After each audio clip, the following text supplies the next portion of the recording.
What's going on there, YouTube? Welcome back to another comic book video. Okay, so we are going to do a full story video, and hear me out, because someone left a comment basically saying like, hey, Fresh, when in the world are we going to get a full story video for Spawn? And I'm like, dang, we have done full story videos for X-Men, Spider-Man, I want to say Fantastic Four as well, Batman, but like we didn't sit down and do a full story video for Spawn. And we covered like 120 issues of Spawn. That's just the main series. We also covered some of the spinoffs as well. And so I sat down and said, you know what would be a good idea for us to do? Go ahead and sit down and do a full story video for Spawn. Now, this full story video is only going to have like the first 25 issues of Spawn, the main series. I kind of want to see if you guys would be intrigued for more full story videos of Spawn. Now, real quickly, when it came to my earlier coverage of Spawn, I'm gonna tell you the truth. I mispronounced names left and right, and that's on me. So guys, please forgive me, but I did try my best to pronounce the names of the different characters. But either way, here are the first 25 issues of the main series of Spawn. I do hope you enjoy. What's going on there, YouTube, and welcome back to another comic book video. This is the channel where we sit down and cover different comic book stories from different comic book companies. Today, we are going to jump back over to Image Comics. Actually, this is our first time jumping over to Image Comics. And for our first time getting into Image Comics, we're going to cover the first storyline in Spawn Comics that really introduced us, well, the world, to Spawn. A very unique character that fans out there really loved back in the 1990s and still love till this day. So if you do like today's comic book video, please hit that like button down below and also subscribe to the channel for more content to come in the near future. Also, any suggestions on books I should read? Well, please let me know in the comments below, because you never know, your suggestion could be a future video down the road. But I do hope you enjoy today's video. With the opening of this page, we have someone talking to us about how he does not belong here, that for some reason something brought him here and he doesn't know why, making it seem that maybe he lost his memories, and of course it is bothering him because he is trying to know why he's alive again, but also wants to know why he was brought here, like something inside of him wants to be in this city. Then the next page, we get a news channel telling us about a man named Al Simmons, how he was a highly ranked soldier, but he died. The news mentioned about his wife Wanda Blake and how she had a hard time burying her husband's body. They briefly mentioned that a man named Lieutenant Colonel Simmons is a very sketchy man and had his hand in a lot of sketchy moves that may have been covered by the government. Then finally, Martin Alexander is the man who apparently was the person that brought Al Simmons and Wanda Blake together. Now, our character who was talking to us earlier basically starts to remember more things about the past. That for starters, he was in the army. He was also someone that was loved but was also hated. That after he died, he began to think more about some lady, a lady that he loved, and he wanted to see her again so badly.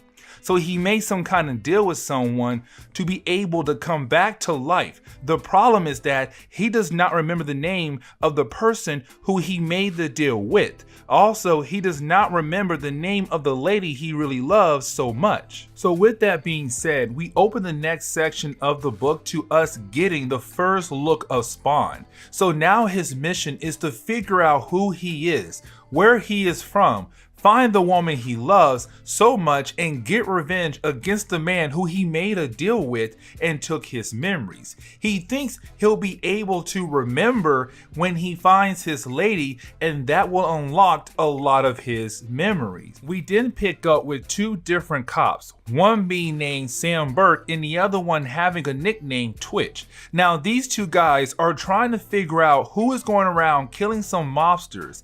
Now the way the people are dying, It's more of someone going out and taking out their heart. And this plot line will lead us to the main bad guy of this video and give us a lot of answers as well. Switching back over to Spawn, we see him going around to see what kind of powers he has and trying to use them to help protect a lady who is being attacked by some random thugs. Now, this was a way to show that when it comes to regular humans against him, well, he is way stronger than they are, and there is no way they stand a chance against him. So we see him take out these thugs quickly. Now he is able to save the woman from these thugs and tries to help her up. That is when he is hit with another memory of a lady that he may love. It is him getting a better idea who he is and who she is as well. Now, it is not like he learns her name, but learns that when he died, she mourned his death. It doesn't tell him where to go or where she is, but it's building up the idea that she is someone he has to go to if he wants to unlock more of his memories. That even includes maybe how he became this Spawn character. When he wakes up, that is when he's in the arms of the lady that he just saved. It shows that when he gets his memories back, it shuts his whole body down and makes him go through tremendous amount of pain. Now, the news is reporting that someone is going around killing people and taking out their hearts as well. So you have news telling you that there are some people out there who don't really care and honestly kind of happy that someone is going around killing people and taking out their hearts as well, because these are bad guys. It leads to Spawn wanting to know what he looks like under the mask, because remember, he never took it off yet. He just woke up one day and saw himself wearing some kind of new outfit, which of course, when he does take it off, well, he looks like a crazy mess. Also, he begins to cry because he wants to know more about his past life. He knows that he died. He was pulled out of limbo. The question is, who pulled him out? Finally, we get a look of the character that actually pulled him out. This is our first appearance of Malbolgia. I know I just butchered that name. The person who could be behind the torturing of Albert Simmons into the Spawn creature he is, and tells us that he is not done playing around with Al Simmons. Now we get our first introduction of the Violator. That sounds like a horrible name. Yes, he does look like a clown, and he is going to be the bad guy of this book. Now, it seems that he is just a random guy in some clown paint, but we're going to see his true form and also watch him get a downgrade at the same time.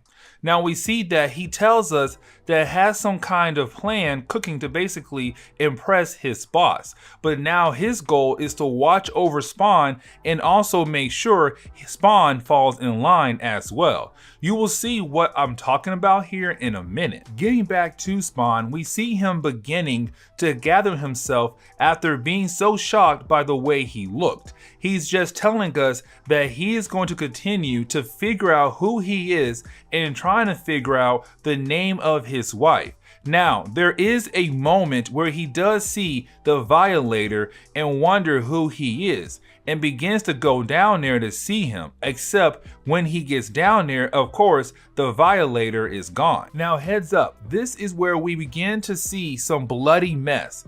This is me being real here because remember, there is someone going around killing monsters and taking out their hearts. And the question is, who is going around doing that? Well, we see that there is some other kind of demon out there, and this demon is the one who is going around killing people and taking out their hearts. This demon and Spawn will meet very soon, and when they do, it is going to begin to give us some idea about Spawn and how he got here to be this creature he is now. Now, getting back to Spawn, with him trying to learn more about who he is and what power he has, well, we see that he knows he can't go up to his wife with the way he looks. So instead, what he does is use his powers to change his appearance. Now remember that Al Simmons is a black guy. So with him using his powers, well, it actually turns him into looking like a white guy.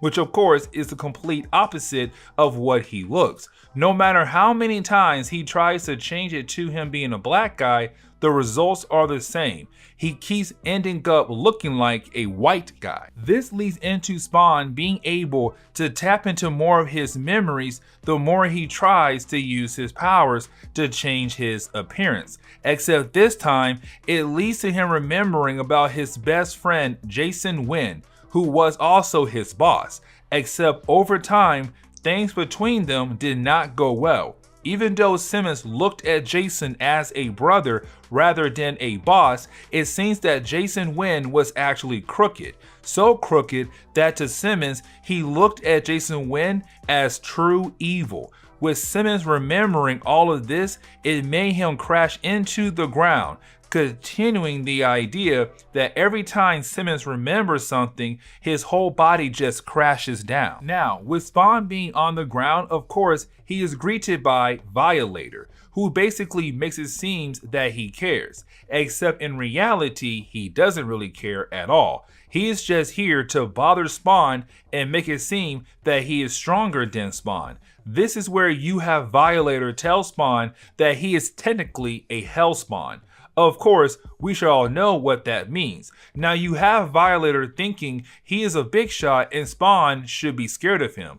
Of course, Spawn is not. Spawn begins to walk away. Now, while Spawn is walking away, you have Violator following behind, except we can see that Violator's shadows resembles the same figure as the demon that is going around killing people and taking out their heart. Except this is also the moment you have Spawn finally remember the name of his wife, which of course is Wanda. With him remembering, he's beginning to think about going to see her, but wondering what to say and what to do. Because remember that it has been 5 years since his death till now with him being Spawn.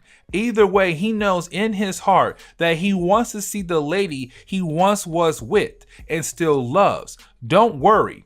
He still has the mindset of going after the person who he made the deal with and also turn him into a Hellspawn. It will come much later, but he will see that person in this video. This leads us back to seeing Melbo Gia, who heard Spawn and watched Spawn when he said that he is coming after the person who he made the deal with. This is the moment we learn that Melbo Gia has to be the one who made the deal with Spawn, that he just picked Al Simmons to be Spawn because of his past life, being a hired killer and stuff.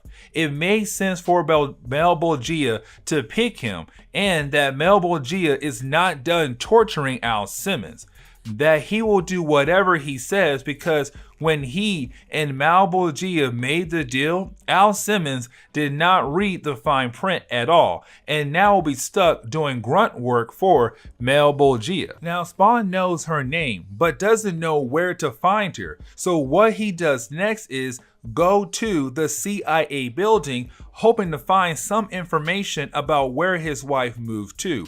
He finds out, but before he goes there to see her, he decides to deal with a small problem, which is that one of the managers there has been harassing his assistant. So you have Spawn decide to scare off this man because he is being a creep. Also, this man has not apparently been paying his child support and helping to take care of his son. So Spawn scares him so much into doing those two things.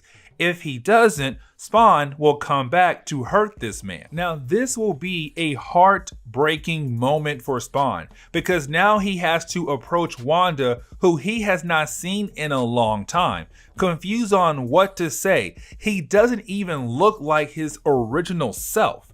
So this is going to be a man scared and confused, except the heartbreak moment comes when he finds out that she remarried and had a daughter with her new husband. We also learn that this is something he was unable to do for Wanda, which was give her kids. Someone else was able to, and that person is Terry Fitzgerald. This is huge because this man was Al Simmons' best friend, our other best friend when he was alive. Now, his best friend is now married to Wanda and was able to give her a daughter. After going through that heartbreaking moment and building a new relationship with them under a new name and a new look, he leaves to go sit in his thoughts about this moment. Except he doesn't really get the chance because he is bothered by the Violator once again, who is trying to bother Spawn. Now this is a big moment because this is where we learn that Violator is the one who was going around killing monsters and taking their hearts out, which then he does the same thing to Spawn actually by taking out his heart, which you would think that it would kill someone actually, because usually it does kill someone. Except you have Spawn get back up and show that he is no longer your usual human anymore. That now he is some kind of demonic being. Now, Violator is confused on how this is even possible. Because like I said, when it comes to your heart, you kind of need that. Except we see that whoever gave Violator his abilities told him that he will actually be more powerful than Spawn. Of course we know that at this moment, we know it is not true, it seems.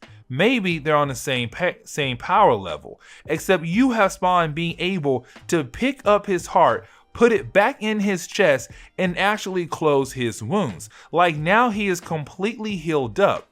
But this makes Spawn very angry, since now he's just had somebody rip his heart out, and he's going to make sure that Violator is going to pay for what he did. And this is going to lead into our big battle, which you have the two of them fighting against each other. But also we see that they are tearing limbs off each other, blasting holes into each other. Right now it seems that these two are maybe at the same power level, since they really can't kill each other like the other one thinks they can do. This lasts for a while because it is trying to show what I had just said. These two are close on the same power level. You have Melbogia appear to shine the light on things for the two of them. For one, he tells them that he's the one who gave them the power they have been using in this whole video. That basically he is trying to build up an army to fight against God. Now, he is not the devil in the Image universe. He is more like one of the powerful demons in hell. Really, he is in the 8th circle, but he is trying to build up his army to fight against God. He chose Al Simmons to basically go out there to find the souls he needs to help him get what he wants, which is of course souls for the army he needs to take down God. He repairs Spawn's lost body parts, but it is him telling Spawn, like, listen man, you are really stuck here. You have to help me, and you can't walk away from this deal. Now for Violator, remember that I said earlier he is going to lose his powers to get a downgrade.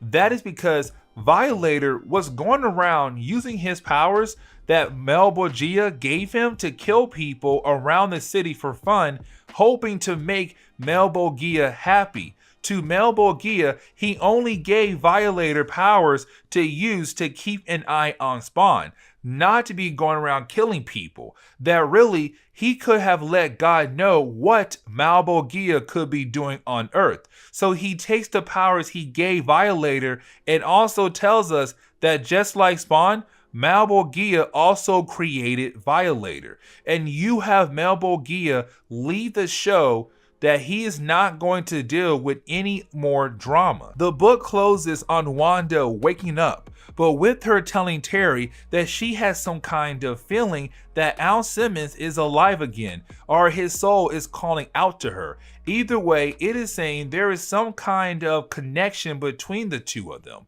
This is where we are going to... What's going on there, YouTube, and welcome back to another comic book video. Okay, so we are actually going to continue our coverage over the character known as Spawn. And the reason why, because I feel like when it comes to different YouTubers, no one really sits down and tries to explain the complete storyline for Spawn. In most cases, they just tackle different main points or different points they like about Spawn, and that is it.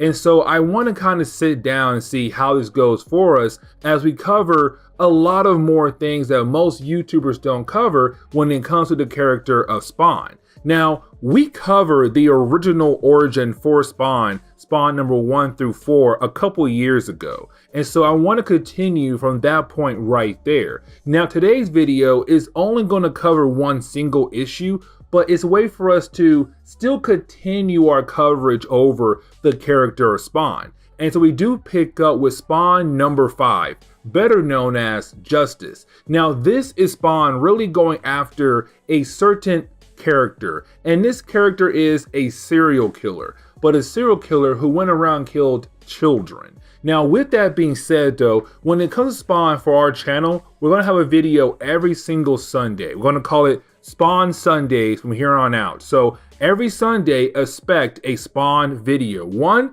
or possibly 2. Either way, let's go ahead and dive into today's video.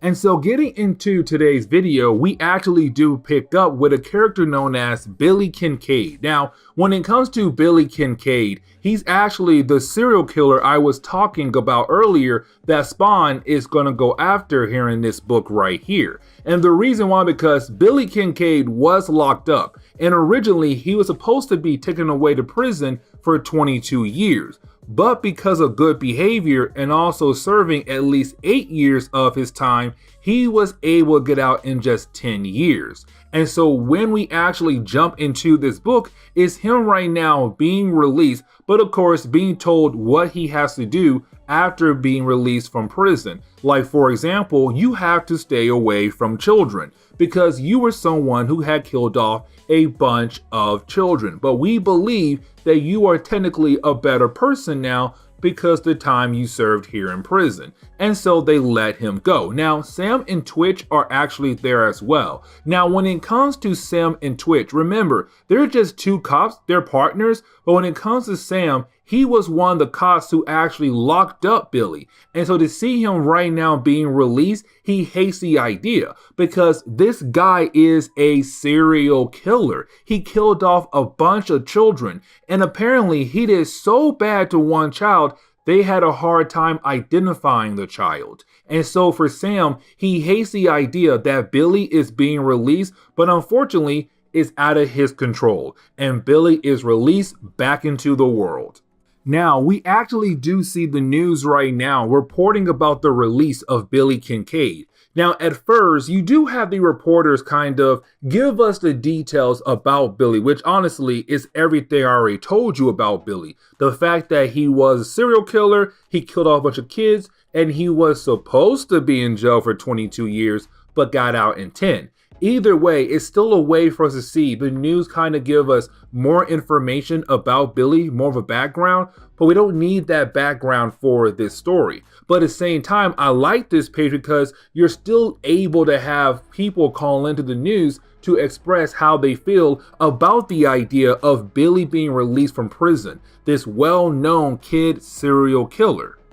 Now, you do have the book quickly remind us about Wanda. And of course, when it comes to Wanda, you do have her right now putting her child to sleep. Now, while she's putting her child to sleep, this is a reminder that Wanda was the wife of Spawn when he was still alive. Now, she does not play a huge role in this storyline. It's more kind of like she plays as a motivation role for Spawn to go after Billy Kincaid. And you see what I mean as we go through this book.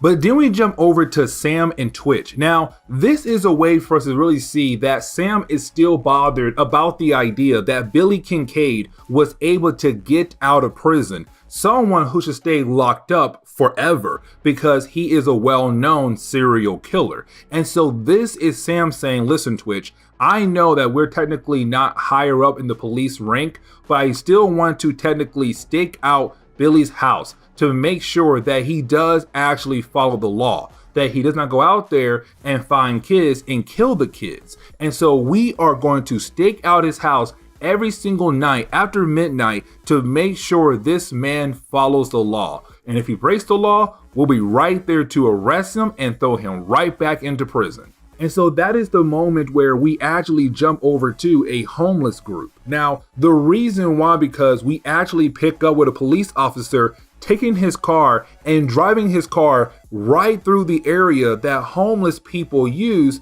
to technically sleep at night. And so when that happens, the police officer technically runs over one of the homeless people and of course killing him.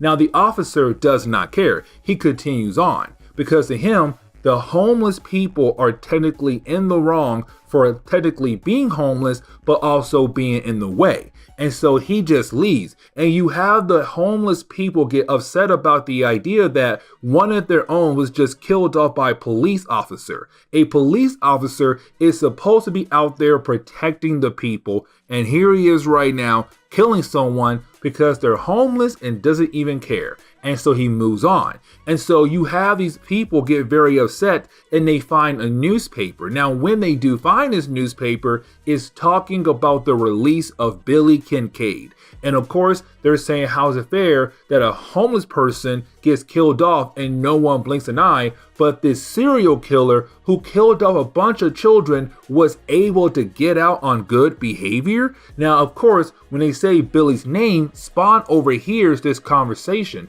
and Spawn actually remembers Billy Kincaid. And so that is the moment where we kind of find out that apparently Spawn knew Billy. And the reason why, because before Spawn had died, he was still known as Al Simmons. He was hired to actually kill off Billy. He was offered $1 million. Now, the night Spawn was actually going to do it, that was the moment Billy got arrested. Now, Al said he remembers seeing Billy get arrested. And here was the crazy part. When he saw Billy getting arrested, Billy did not look sad at all. Matter of fact, Billy was smiling. And it seemed to Spawn that Billy thought that he was still winning, that he was not losing at all, even though he got arrested. Now, that was the moment you have Spawn tell us that apparently when it came to Billy's case, there was so much evidence, it was an easy case to say he should be locked up. They even found a warehouse that had so many different dead bodies. And unfortunately, the dead bodies were cut up so bad, they had a hard time identifying the bodies, but the warehouse belonged to Billy Kincaid. And so it was a closed case just like that. The problem was, though, evidence began to disappear left and right. All the types of evidence they had to lock up Billy just went away. And the big question was, how? How in the world does all the evidence you need right now just disappear like that? And we come to find out that apparently it all disappeared because of one particular person. And that person was Jason Wynn. Now, Jason Wynn was mentioned in our first video because he was the boss of Al Simmons. But we're kind of left to believe that Jason Wynn did have something to do with the death of Al Simmons. Either way, apparently Jason Wynn kind of had helped to make all the evidence disappear when it came to Billy Kincaid. And so even though he still got locked up, they couldn't technically lock him up for life because a lot of evidence just disappeared. And what they had was not just enough to lock him away forever, but because Jason Wynn had some of the evidence just disappear.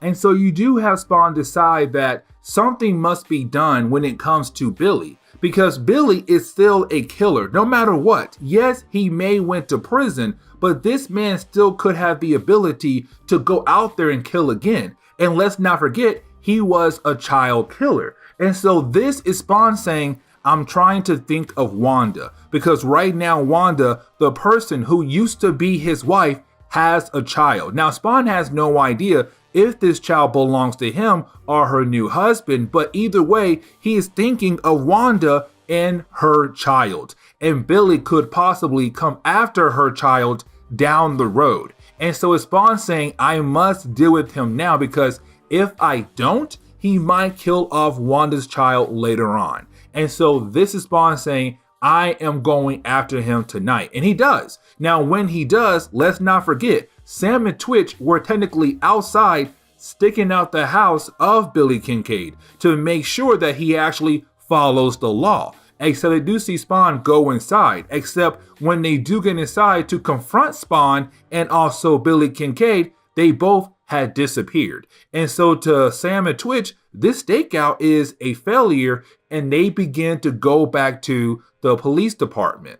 Now, when Sam and Twitch get back to the police department and trying to figure out where in the world Billy Kincaid went to or what exactly happened to Billy Kincaid, when they get back to the police department and in their office, well, that is the moment they find Billy Kincaid. Spawn had killed off Billy Kincaid and hung his body in the middle of the police department to say that, yeah, I killed him. Now, guys, remember, Sam and Twitch have no idea about Spawn. Either way, right now, they're finding a dead body in their office at the police department. And yes, it is Billy Kincaid, but it's kind of like, who did it for them? Either way, this is where we're going to end today's comic book video. What's going on there, YouTube, and welcome back to another comic book video. Okay, so we are going to continue with our Spawn Sundays. Yes, we are. And matter of fact, we pick up with Spawn number 6 and number 7. And so we're going to cover 2 books in today's video. Now, when it comes to this video right here, it's really more Spawn fighting against Nicholas Roca, better known as Overkill. I have to remember there's a T in his name. For many years, I thought it was Overkill, and I always missed the T. Either way, this is the first appearance of Overkill. And of course, it's going to be an actual challenge or a new kind of challenge for Spawn to fight against. Now, when it comes to Overkill, we're also going to see him defeat Spawn and give us, I like to call him Punisher Spawn. And you see what I mean as we dive into today's comic book video. And so getting into Spawn number 6, we actually do pick up with Overkill right now in Italy. Now, with him being Italy, it's really more of him right now attacking a certain building because he was hired by the Mafia, and the Mafia wants him to technically take out this building for business reasons. Now, when it comes to Overkill, he apparently has that reputation out in the world where, you know, if he's been called in, things are about to go crazy in a few minutes. And matter of fact, the military was brought in to hopefully stop Overkill. Now, this scene right here was really a way to show us how powerful Overkill is. Now, when you see him right off the bat, you know he is a cyborg, half man, half machine, and right now on a rampage. And so when it comes to the military, and because they have fought against him in the past, you do have the military bring in the heavy guns as a way to hopefully stop him. But unfortunately, when it comes to Overkill, you can't stop him that easily. And so he is able to take out the entire army that was sent here to stop him just like that. It's a way to see how powerful he is for us, but to also say, okay, Spawn might have a new kind of challenge coming up very soon.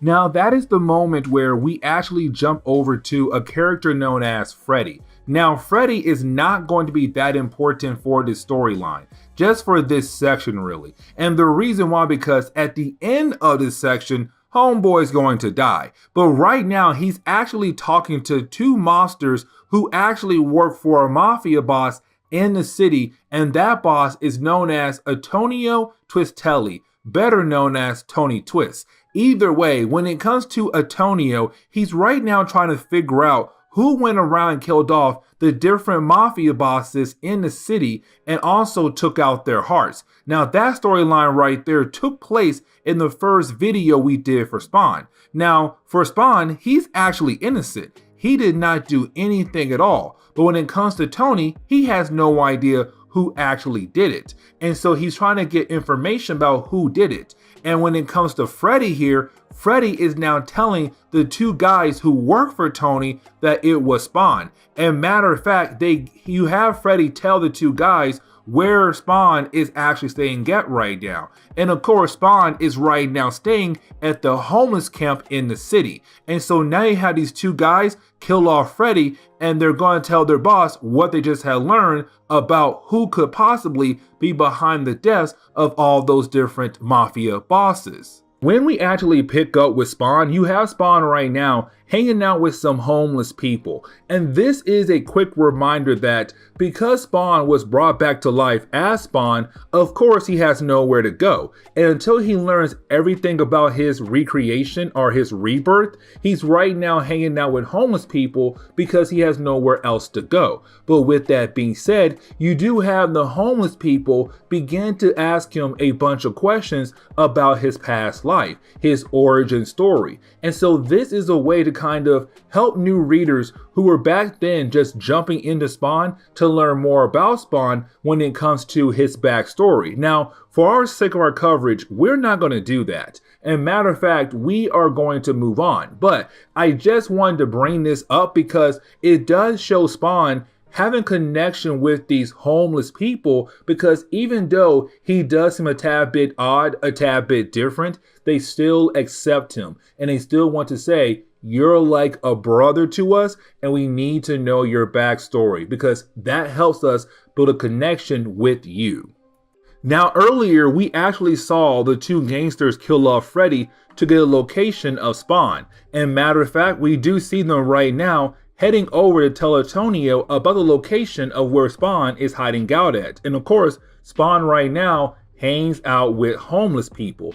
Either way, when Antonio gets that information, he now knows what he wants to do next to actually handle Spawn, even though Spawn is not the person who was going around killing off those different bosses in the city. But then we actually pick up with those two mobsters right now going around the area that Spawn was seen at. Now, when they go there, of course, they begin the process of killing off different homeless people as a way to hopefully bring out Spawn, because they have no idea that Spawn has powers. And their eyes, Spawn is just some crazy killer who's going around killing off different mafia bosses and then taking out their hearts, and that is it. Except when they go around and begin the process of killing off homeless people that were technically close friends of Spawn because they all stayed in the same area, well, you have Spawn appear. He does take out one guy, but the other guy, he lets live long enough so that Spawn will be able to learn more information about whoever sent these two guys to his area. Because right now, there are 5 homeless people dead because of these two guys just looking for Spawn. And Spawn hates the idea that people died because of him just because he's around. And so that is the moment where we actually jump back over to Antonio. Now, when we jump back over to Antonio, it's Antonio right now telling us, the readers, and right now telling the bosses as well, the other bosses in the city, that he thought it would be a good idea to bring in someone to deal with their problem. And of course, their problem is Spawn. Now, they have no idea that technically Spawn is innocent, because they believe that Spawn was the one who was going around killing all those different bosses in the very first storyline of Spawn. But in reality, Spawn is innocent, but they don't know that. And matter of fact, they don't know much about Spawn at all yet, and sooner or later they will. Either way, you have Antonio telling these other bosses that he has brought in Overkill. Now, this is a way to say that Antonio believes that Overkill has the ability to actually finish off Spawn once and for all, which means that sooner or later we're going to see Overkill fight against Spawn. And so that is the moment where we actually do see Spawn go to a location that he was able to get from a different monster that works for Antonio. Now, when Spawn arrives there, of course, that is the moment he is attacked by no other than Overkill. Now, when he is attacked by Overkill, of course, is one of those battles where Spawn has to learn how to adapt. And the reason why I'm saying that, because this is the new challenge for Spawn, but at the same time, Spawn is still technically new to this life, and really, he does not understand his powers completely yet. And so when it comes to him right now, fighting against Overkill, he's trying to use what he knows what to use against Overkill. But Overkill is a huge challenge for Spawn, especially a rookie Spawn. And so you do have Spawn and Overkill go back and forth for a few pages until Overkill is actually able to get the upper hand on Spawn. Now, it does lead into the moment where you have Overkill think that he actually killed off Spawn. And because he think he won, he actually walks away, leaving Spawn buried in the ground. Now Spawn is able to get out of the ground after Overkill left, but you have Spawn realize that Overkill must have thought Spawn was dead because his sensor that technically detects heartbeats is broken. And so that is why Overkill thought Spawn was dead, but in reality, Spawn is not dead. But then Spawn says, you know what? I have a better idea of how I'm going to handle this cyborg, this Overkill. And so you have Spawn break into a military base and begin the process of actually stealing a bunch of weapons to help him fight against Overkill in round 2. And this is why I say Punisher Spawn, because this man is gunned up from head to toe and getting ready for a round 2 against Overkill. And so getting into the second chapter, we do see Spawn being able to get all the weapons he needs to actually take down Overkill. Now, because he did break into a military base, of course that means that you're going to have a bunch of soldiers appear to try to stop Spawn. Now, this is Spawn realizing that these soldiers are innocent, that technically they're just doing their job because Homeboy did break into this military base. And so instead of trying to fight against them, he just teleports away to avoid a fight with these soldiers because technically they're innocent. And on top of that, he does not have the time to deal with them. He's trying to find Overkill and stop Overkill once and for all. Now, because you had Spawn teleport, it did take a lot of energy out of him. Now, with all that energy technically being taken out of him, of course he has to rest. Now, luckily for Spawn, he was able to teleport to the same location he's been at for the last couple storylines, the homeless people area. Now, when he does land there, he is confronted by another homeless person who does see him right now passed out, but technically exhausted. Now, you have this homeless person actually take off the mask of Spawn to see his face. Now, when he does see his face, the guy is not actually freaked out by the appearance of Spawn. Matter of fact, this shows Spawn that the homeless people have accepted him no matter what he did in his past life or what he looks like right now. And that shows that when it comes to Spawn, no matter what, he is always welcome there. Now, after that, that is the moment where you have Spawn have another flashback.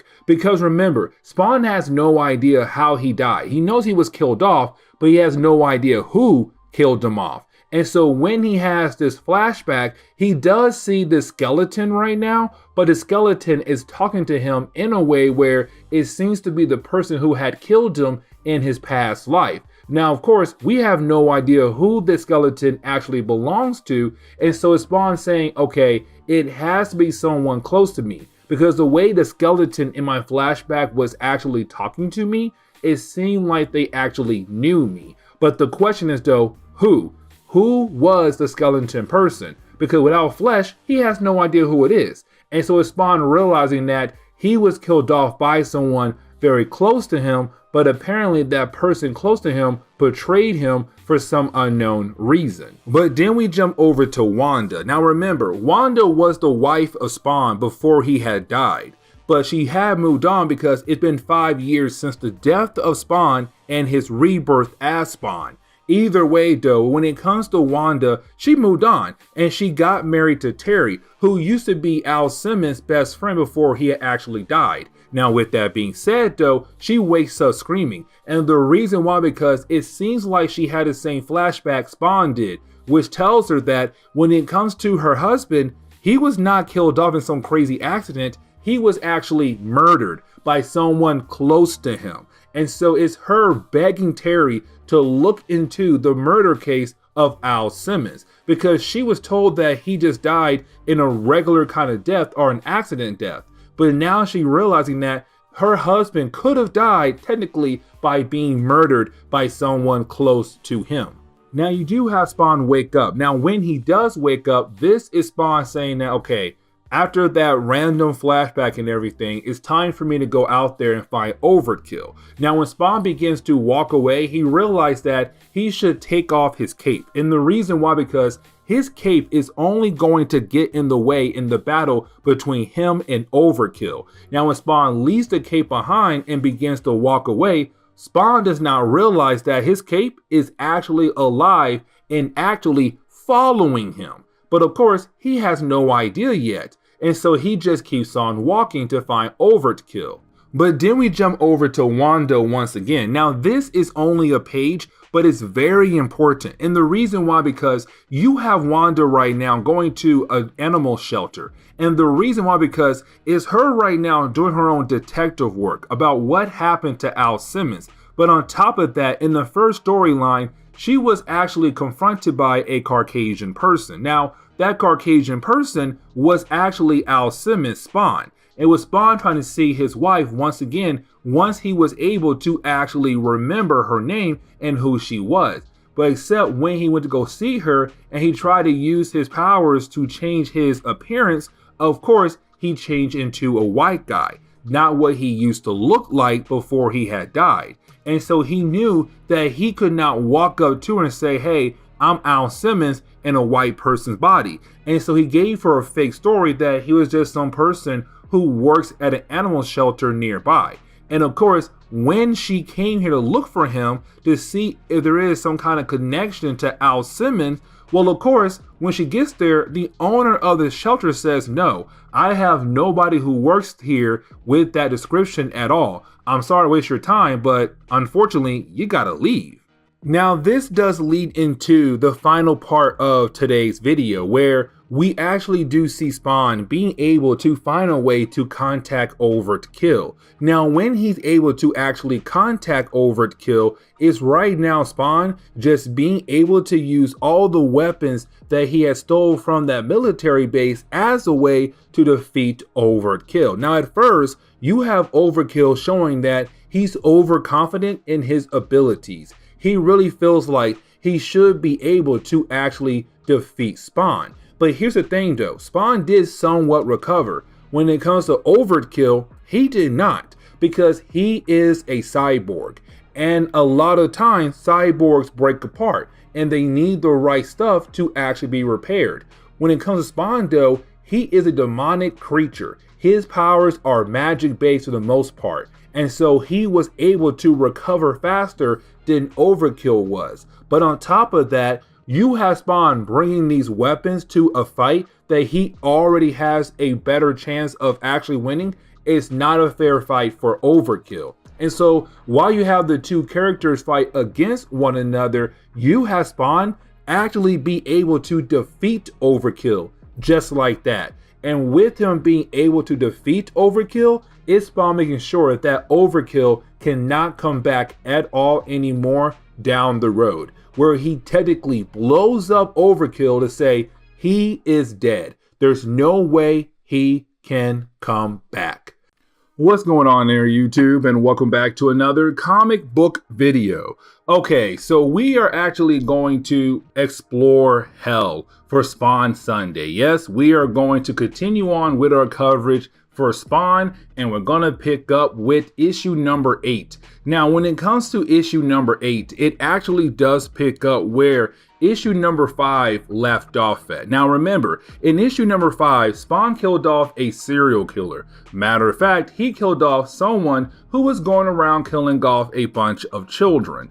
That is why he killed off a character known as Billy Kincaid. Now, when it comes to Billy Kincaid, you have Billy right now being reborn in hell. And we're going to use Billy as a way to explore hell. Because with Spawn technically being a hell creature, we should technically explore hell and figure out what hell is like in the Spawn universe. Now, when Billy Kincaid is actually reborn in hell, at first he has no idea that he is in hell, but he does realize this can't be heaven because how crazy it looks, how bad it looks. Now, you do have Billy go ahead and kill off a lizard, and when he does kill off that lizard, he does wear the lizard skin as a way to say he has some clothes. But of course, now he wonders, what should he do next? Now, that is the moment where he is confronted by a set of characters. Now, these characters, like Billy, they have no idea that they're in hell.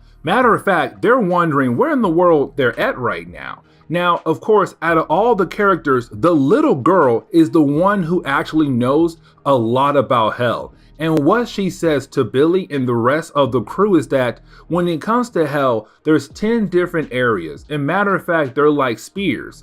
And so with that being said, each area is inside another area, where the 10th level is the most outer area of hell. Now, with that being said, they have to get out of the 10 areas if they want to be somewhere safe. Now, she didn't say they're in hell. She just said they're in the Deadlands. But again, we now know it is technically hell. And matter of fact, this is where we get to learn a tad bit more about hell.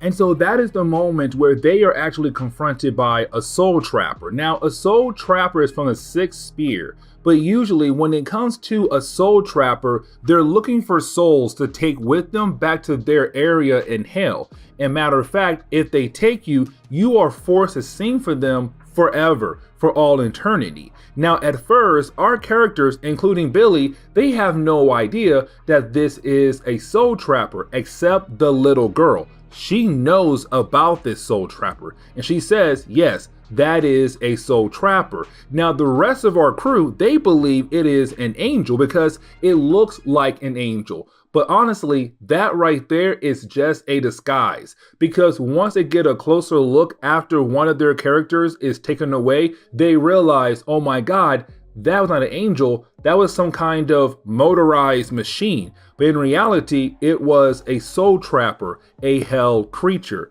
Now, when they move on, you have Billy realize that the girl is a tad bit different.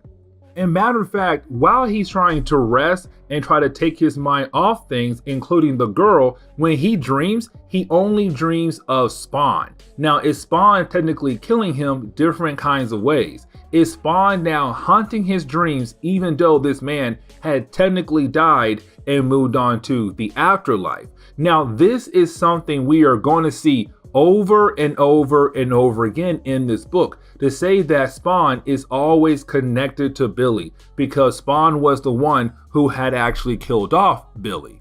And so while you have the crew continue on with their travels throughout the areas of hell, well, that is the moment they are actually confronted by another being. Now, we don't get the chance to see this being. Matter of fact, all we see is a beam of light to take away another member of the crew to his area of hell. It was Modad. And Modad apparently comes from the 10th area. And when he takes you away, apparently you're part of his computer system. Either way, your soul now belongs to him. But that information once again came from the little girl. And so this is Billy beginning to wonder what in the world is going on with that little girl. And as they continue on, they meet another creature. Now, this creature at first does look like Elvis, but it's not Elvis. Matter of fact, it's called a Kachugen, hopefully I pronounced that first word correctly, Metabuse. And apparently this being comes from the 5th realm, the 5th spear. And when it comes and gets you, usually when they absorb souls, they get very addicted to it, like a drug. But of course, now another member is gone from the crew. And again, the little girl tells more information about each creature they see. And again, it's Billy wondering what in the world is going on. Now it's down to 3 people, Billy, the little girl, and an older lady. But of course, this next page, we see the older lady also get taken away by something called a soul gorment. And apparently it looks like an ant creature. Either way, it does grab the older woman. And when it does, it begins to break down her soul and she gets carried away. And so now it's just Billy and the little girl. But one more time, the little girl is the one who tells Billy everything he needs to know about the different creatures they see. And it's Billy, once again, looking at her like, how in the world do you know all this stuff? Now, when Billy tries to get some rest because now it's just him and little girl, and he wants to kind of be rested just in case they do run into another creature. But while he's dreaming, once again, his dreams are hunted by Spawn. And so with his dreams now being hunted by Spawn, it's him kind of realizing that this creature had to be the one that had actually killed him off. Now, at first, he didn't know that, but now he does know. But now he's wondering, why in the world did this guy kill me off for? Did he kill me off because I was some child killer? Well, yes, that's the reason why. But for Billy, he's having a hard time actually believing that, which honestly, I have no idea why. Either way, you have Billy realize that, you know what, it's just me and the little girl. Because that is the moment where you have Billy wanting to kill off the little girl, just like he always did back in the real world, the world of the living. And so you have Billy walk over to the little girl, but when he tries to kill her off, the little girl is actually not a little girl. It's actually a demon in disguise, a character we saw earlier. And of course, it is Vindicator. And Vindicator is one of the, and I'm going to try my best to pronounce this word, the Philibiac brothers. Either way, he's right here right now to technically grab Billy and use Billy's soul. And Billy realized that, yeah, bro, you are literally in hell right now. And you're about to see all the different kinds of places of hell thanks to Vindicator.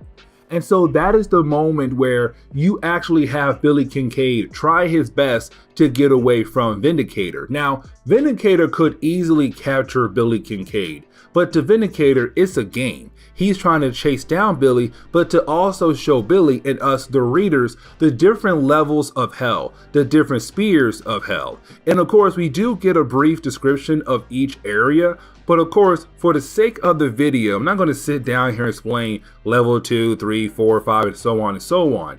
And so we technically see Billy right now being chased down by Vindicator. But while being chased down by Vindicator, of course, that is the moment they reach the 8th sphere. And of course, for Vindicator, this is his home. And so this is where we kind of learn a little bit more about Vindicator, but what they're going to do with Billy Kincaid.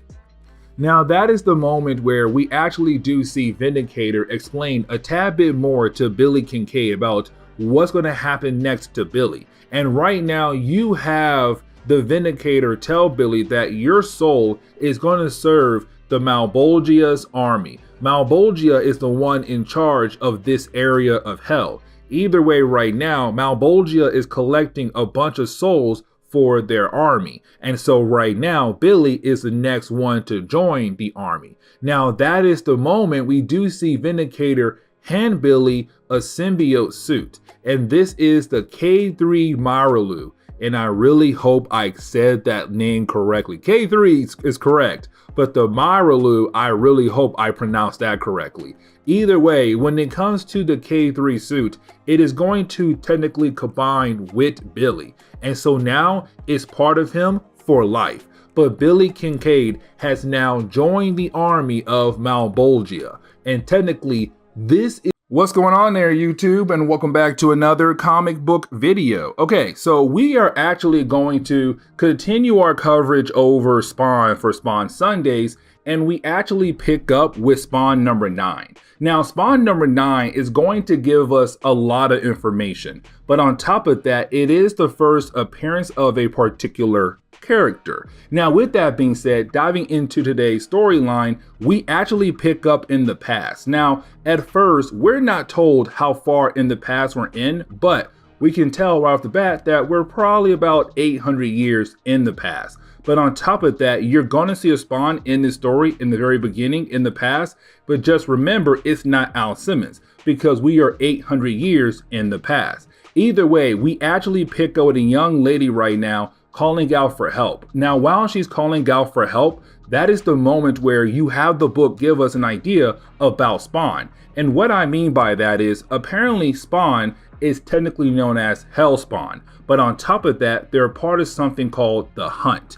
And apparently there are other people out there that hunt down spawns across the world. Now, there are rules to the hunt. you cannot hunt down spawns in beyond worlds or beyond realms, meaning like you cannot go to hell to hunt down spawns there, because if you do, you are technically breaking the rules. But the spawns that are in the world of the living, like Al Simmons is in the present day, they can be hunted down, because usually those spawns are technically being trained in a way to become higher officers in the army of Malbolgia. Now remember, Malbolgia is one of the devils in hell, and right now building an army of hell spawns. And when it comes to spawns that go into the world of the living, technically they are being trained to become higher rank officers in the army.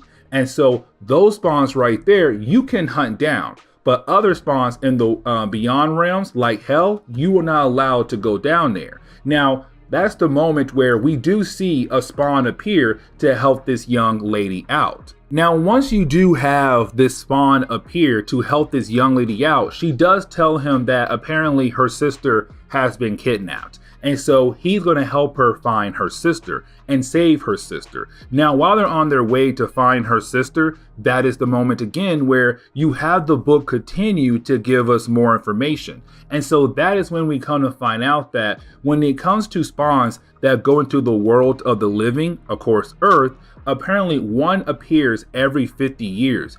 But right before they're able to appear on Earth, they're usually kept in stasis for 5 to 10 years. And so that explains with Al Simmons, because remember, Al Simmons died, and then when he came back as Spawn, it has been 5 years later. And the reason why, because he's being held in stasis. Now, the spawns in the world of the living, they have no idea what they are, but also they have no idea that with their powers, there comes a limit. And usually when they reach that limit, they go back to hell. And so right now, a young spawn at first will use their energy up just like that. But over time, when they get older, they begin to realize that they have a limit to their power, and they're very careful on using their powers before running out of time. Now, with that being said, though, you do have this young spawn and this lady right now continuing to try to find her sister. Now, when it comes to the hunt, apparently it is advised to technically take out a younger spawn because they are easier than an older spawn. And so right now, this young spawn could technically be part of the hunt without actually knowing it. Now, that is the moment we kind of find out that technically it was Angela the entire time. Now, when it comes to Angela, we have to remember that originally she appeared in Spawn comics. Later on, because of a lawsuit problem, she was technically taken over to Marvel, and now she is the lost sister to Thor, if I remember correctly. But in this comic right here, Angela is technically a hunter who hunts after spawns. Now, with that being said right now, she actually has captured a spawn right now, or she trapped one, and so is unable to actually escape. Now remember, when it comes to younger spawns, they have no idea what in the world they are or what in the world is going on. And so when it comes to Angela, this right here is the perfect time to actually kill off a spawn, which she does. But after fighting for a few pages, we kind of find out that after you kill off a spawn, you have the ability to take a trophy, apparently their spawn badge or their emblem. Either way, she had just killed off a spawn 800 years ago. But it seems like this spawn right here was not her first kill actually, or her first spawn kill. But then we jump into the present day.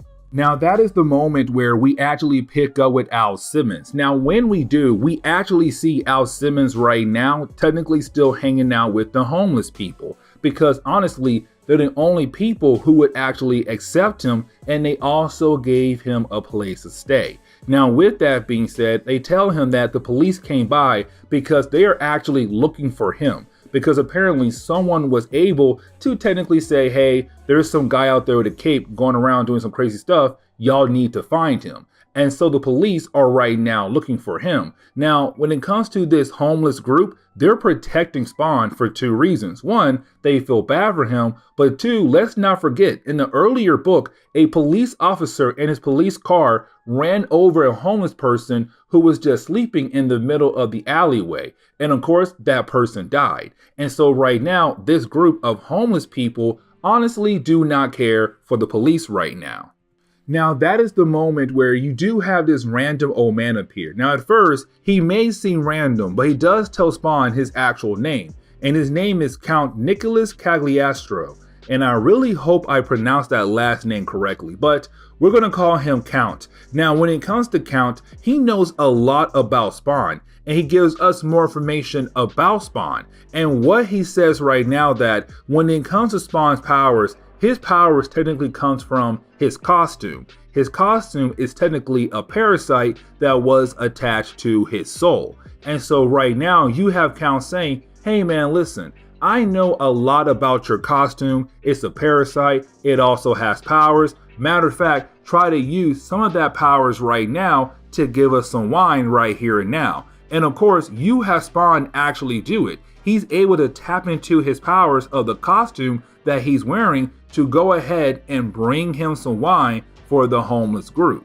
But then you have the old man actually surprise Al Simmons even more by saying, oh, by the way, I know who you are. You are Al Simmons. Now, when it comes to Spawn, he never told this old man his real name yet. Matter of fact, he hasn't told anybody in this group his name. But of course, this guy right here knows his name and apparently knows a lot about Spawn and his powers.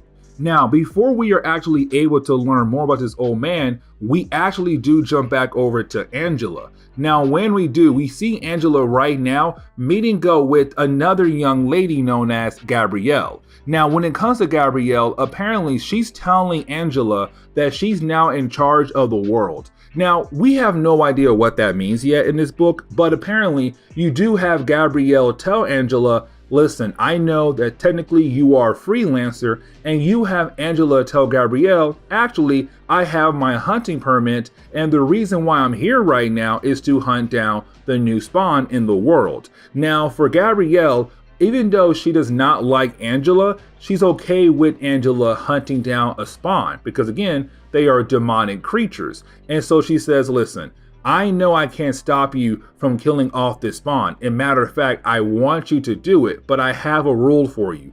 Make it quick and clean. Because right now in this new world, you technically can't just stick around and watch the Spawn for days on days. In this new world, I need you to go ahead and kill it off just like that, quick and clean. So go out there and find that Spawn and make sure you kill him off fast, because I don't want any problem with you fighting against this Spawn.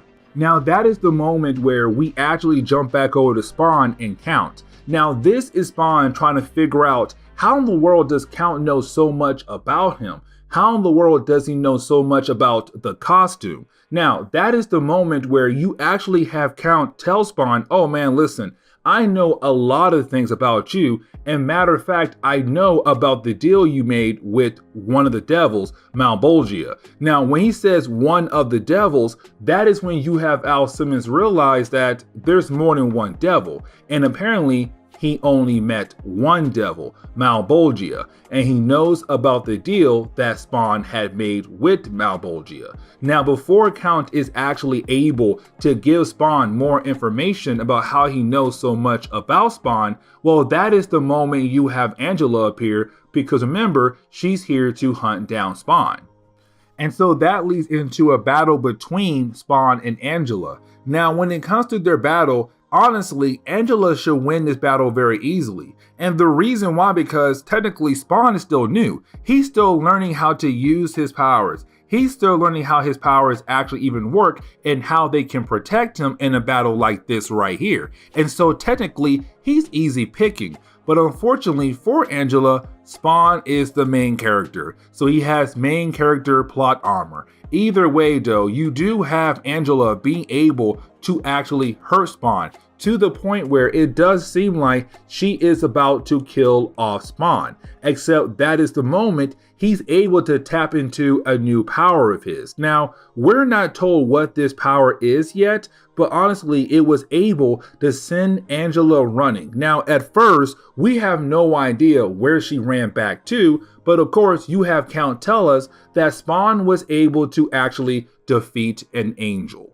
which means that she went back to heaven. Now, with her going back to heaven, of course, that means that everything should be good now. Now, Count and Spawn both realize that she left behind her lance. Now, with her lance being left behind, of course, you have Count tell Spawn, hey man, listen, do not touch that lance. Leave it alone. But unfortunately, when it comes to Spawn, the lance seems to be calling him. And of course, you have Spawn get closer and closer and closer to the lance, where of course he actually touches it. And when he does touch the lance, well, that is the moment a huge white light happens. And when that white light happens, Spawn has disappeared. And we have no idea what happened to Spawn. We just know that he is no longer around. And with him no longer being around, that means that technically he could be dead or he could be alive. We have no idea.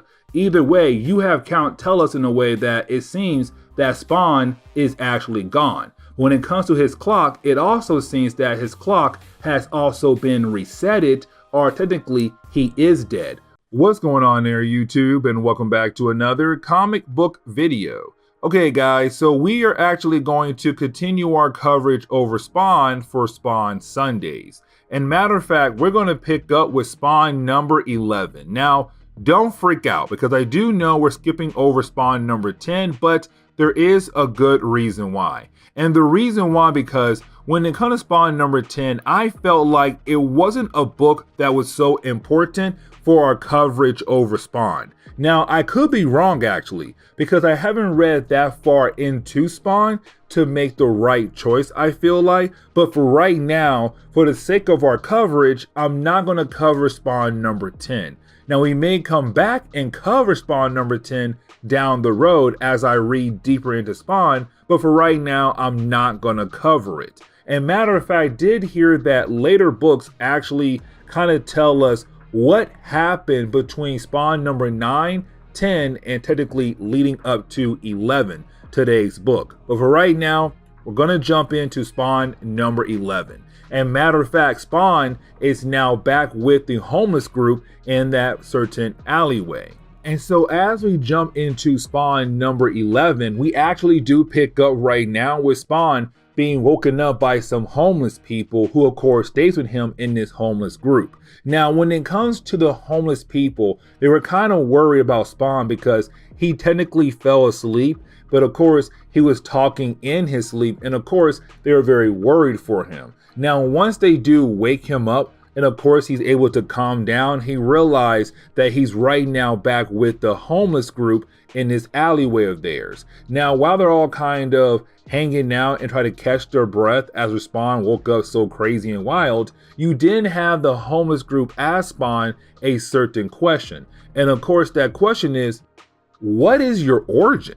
Like, who are you? Where did you come from? And that reminds us that when it comes to Spawn, he hasn't told anybody else about his actual origin of him becoming Spawn. Because when it comes to Spawn, he has no idea how he became Spawn really. Like, he has some clues here and there, but not the complete actual story. And so unfortunately, he really can't tell these homeless people everything they want to know about him because he's still trying to piece everything together for himself. Now, before Spawn is actually able to kind of tell these homeless people what is his actual origin or what he knows about his origin, well, that is the moment he begins to hear loud boom sounds. Now, these sounds do sound very familiar to him because it sounds like a particular weapon that he used to use back in his days when he was alive and a mercenary.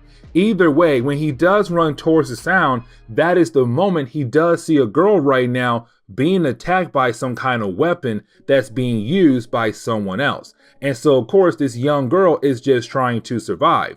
Unfortunately, she does fly right by the Spawn, and of course when he does try to catch her, they both fly into the wall. Now, because the weapon that was used that technically made her fly across the area, it also hit Spawn as well. And so of course it left a gaping hole in Spawn.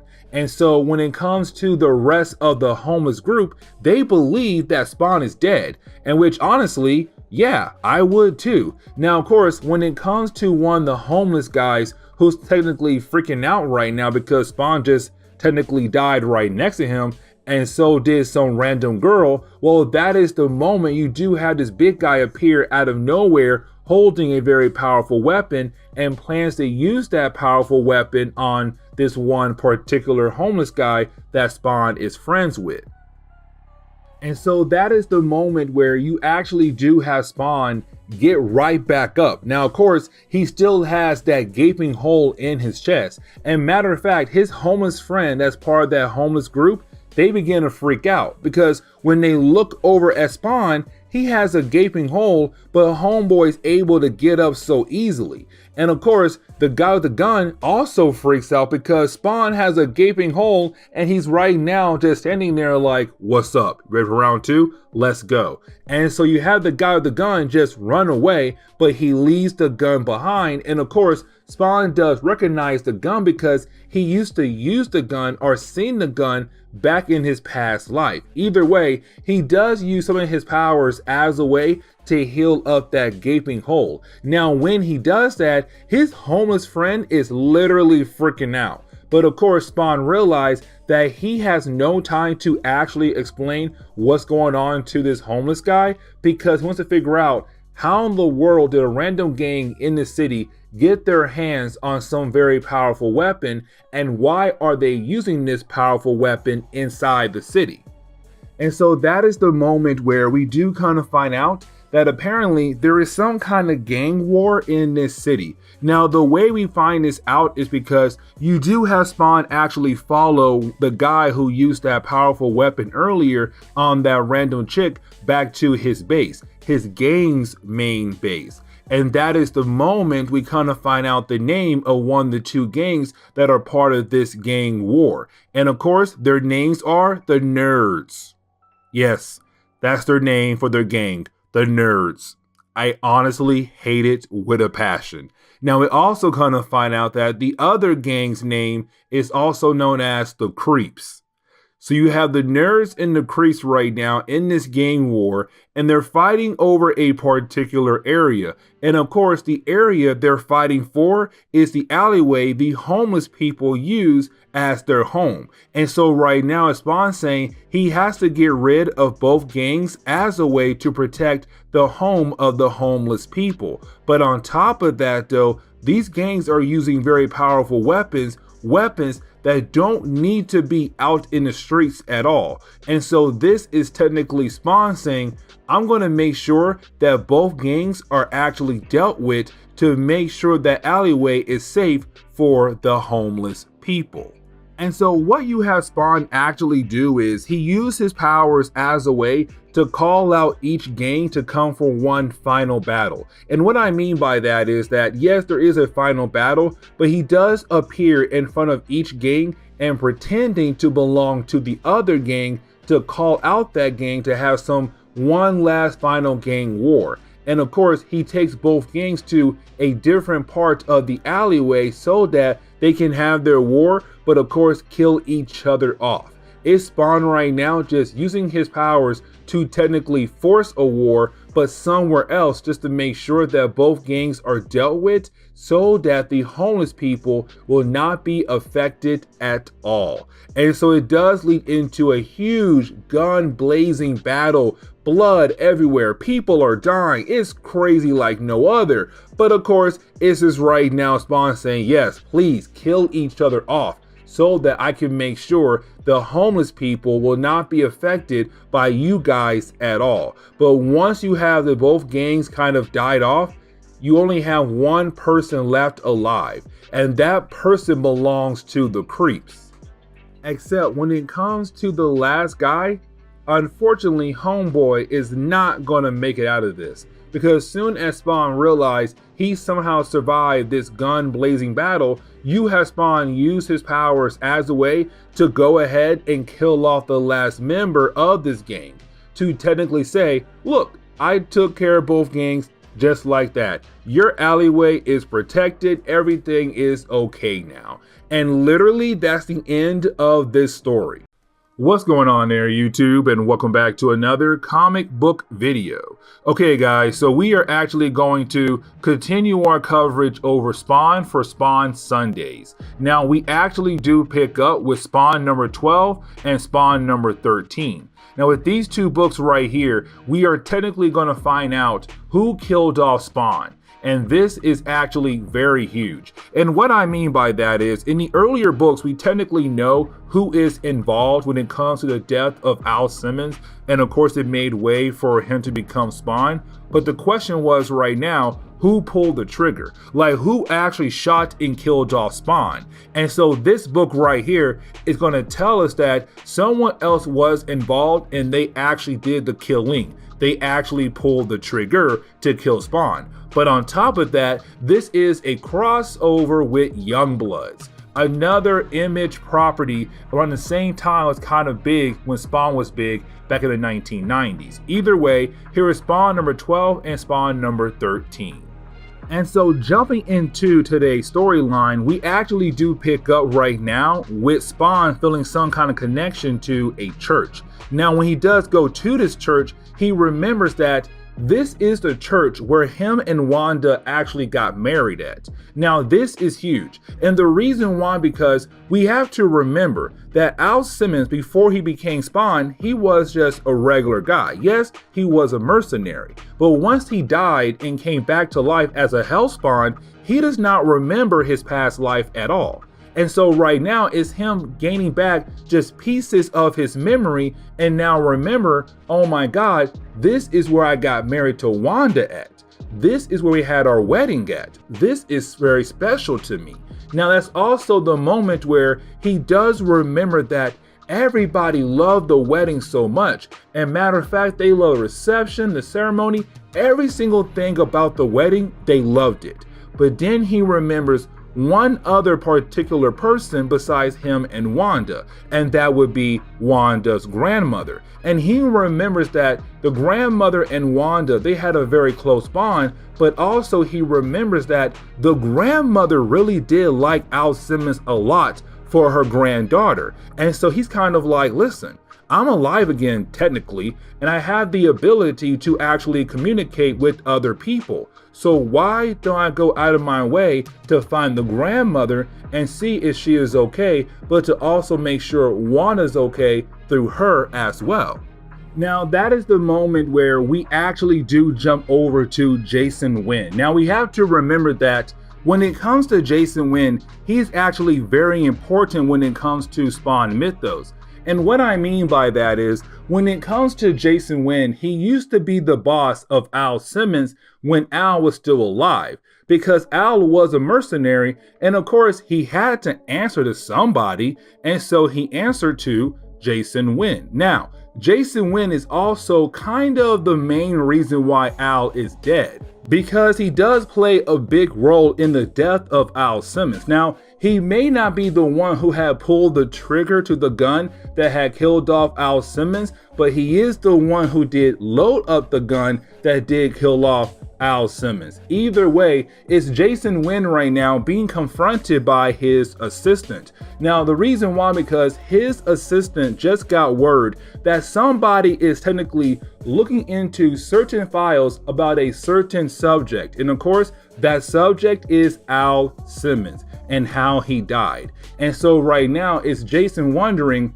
well, who's doing that? And you have the assistant tell Jason it is Terry. Now remember, Terry used to be a very close friend, probably the best friend to Al Simmons when he was alive still. And of course, after Al died, Terry actually married Wanda, and they were able to have a child together. Now that child right there is very important when it comes to all of Spawn comics. Either way, Terry was kind of trying to figure out what really happened to Al Simmons, especially because his wife Wanda was very confused on how Al died. And so he began to look through a bunch of files. And so it's Jason saying, I don't like that. Matter of fact, I want that handle right now. Send some guys over there to scare him so that he'll stop looking into those files of what happened to Al Simmons.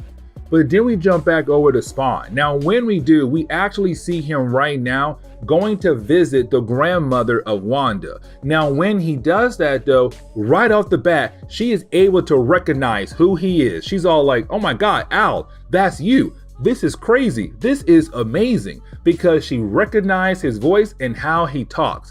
But of course, she's kind of like, if you're here, that means you're alive still. But then he has to tell her, no, I'm not alive again. I'm still dead. And the only reason why I'm here right now is to tell you that you're going to heaven after you die. Like, he's saying that he was sent here to tell her, you are going to heaven. There's heaven and hell, and I'm pretty sure you're going to heaven. Now, right after she hears that, she believes that she's going to see him in heaven as well. But he has to tell her, he didn't make heaven. He went to hell because he did a lot of bad things. Now, this is her saying, I don't believe that. I don't believe that the devil has sent you here to tell me that I'm going to heaven.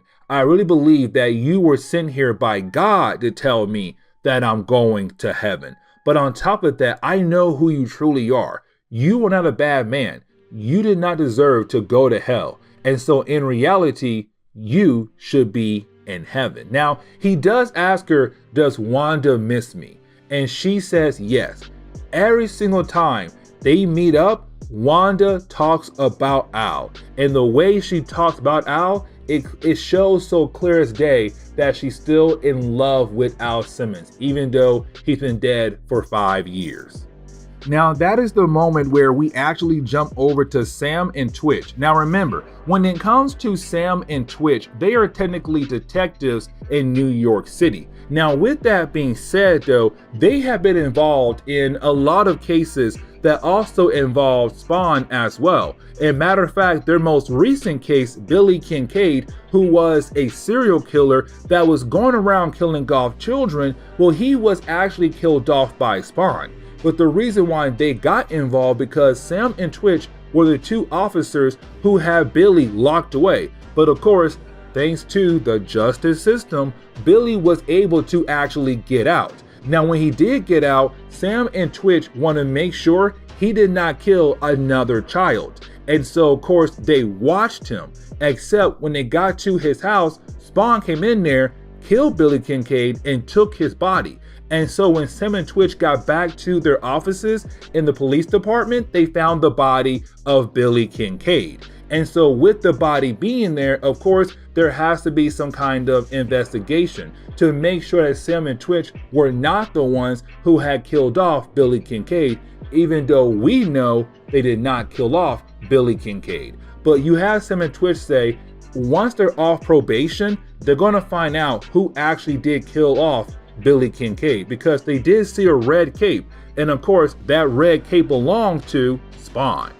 Now, that is the moment where we actually pick up with Wanda right now walking home with her daughter after a long day of work, and of course went to the daycare to pick up her daughter. Now, that is the moment where they're also confronted by Terry, who is the father to Wanda's child.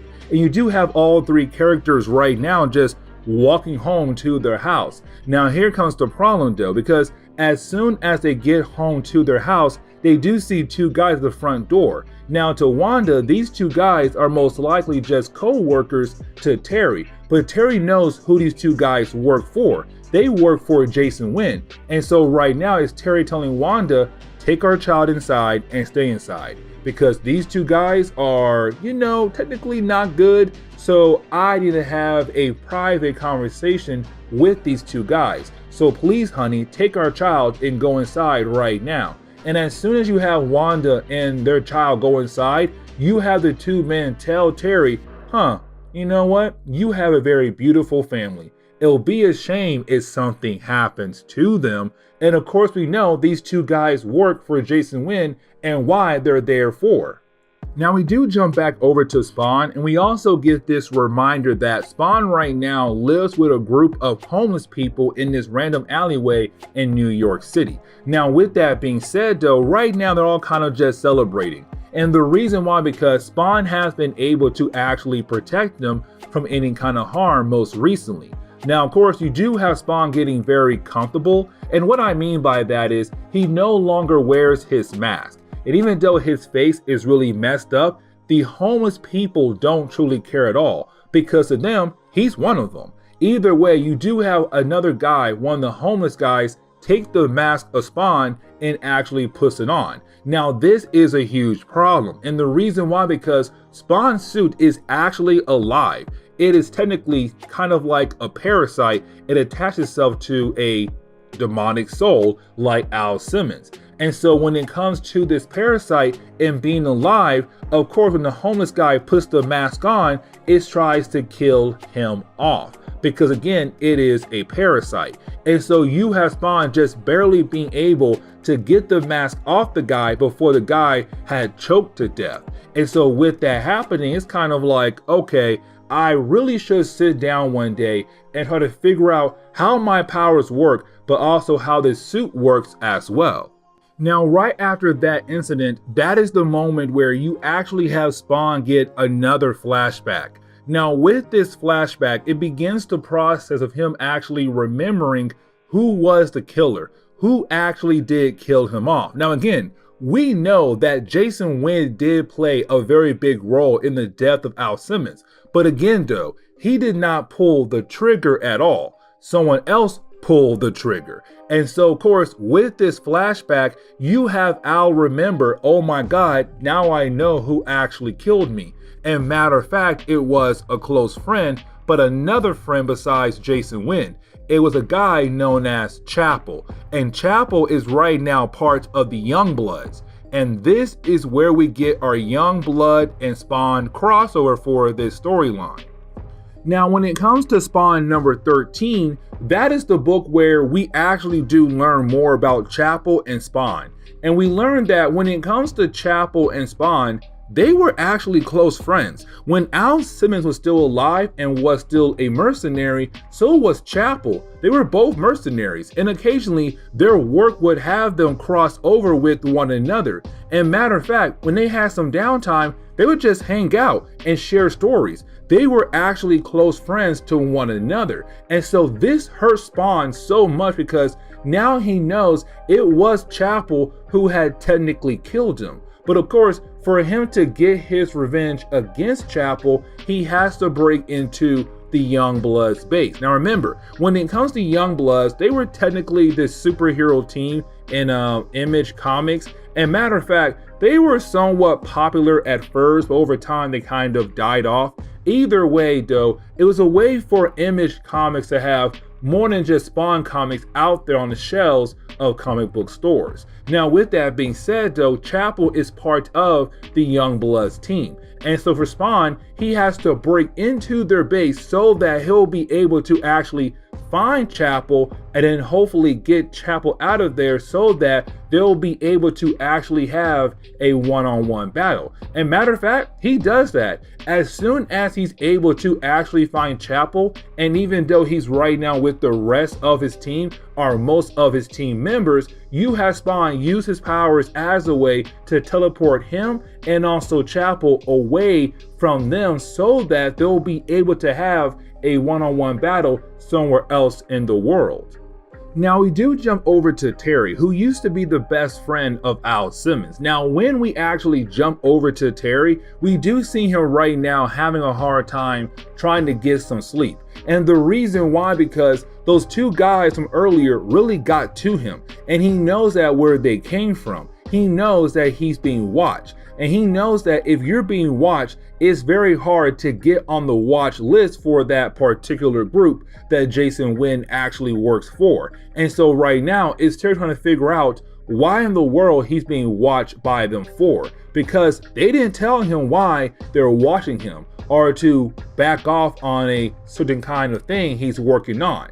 And so he's trying to figure out why is Jason Wynn guys are trying to watch him for, because he has no idea, because he has been looking into the files of Al Simmons' death. Now we actually do jump over to Sam and Twitch. Now when we do, we actually see Sam and Twitch right now discussing the idea that basically once their probation is actually lifted, and matter of fact, it should be lifted very soon, they're gonna go out there and try to figure out who is Spawn or how to capture Spawn. because with Spawn killing off Billy Kincaid and them also seeing a small glimpse of him, they want to know why he did kill off Billy Kincaid, and on top of that, who is he? Because again, a lot of their cases had involved Spawn in some kind of way. And so right now it's them saying it's time for us to be detectives and figure out who is our mysterious character at night.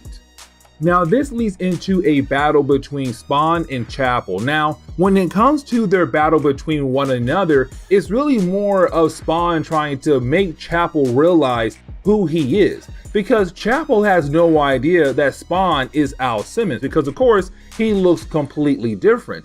Even when you have Spawn take off his mask to show Chapel his new face, of course, Chapel has no idea who Spawn truly is, except that is the moment we kind of find out that when Spawn calls Chapel by some kind of very close friendship name, that is the moment where you have Chapel realize, Al? That's you? Like, it's Al Simmons. But Chapel cannot believe that because he did kill off Al Simmons. And so he did it because Jason Wynn, their boss, told him, hey, you have to kill off Al Simmons. And so he did. And so right now, when he sees Spawn, he's kind of like, there's no way you're back. But on top of that, you have powers? Like, what in the world is going on right now? But at the same time, though, we kind of find out that the reason why Chapel did kill off Al Simmons, it wasn't just because Jason Wynn said, hey man, listen, I need you to go ahead and kill off Al because, you know, he's just annoying. No, you had Jason have Al labeled as some kind of traitor, that Al was actually working for some kind of other agency and he was a spy for that other group that was spying on Jason's Wynn group. And so that is why Jason had Chapel go ahead to kill off Al Simmons. Now you would think that this would be the moment where you'll have Al and Chapel kind of sit down and actually talk things out, but no, because both men are angry at the world, especially Spawn,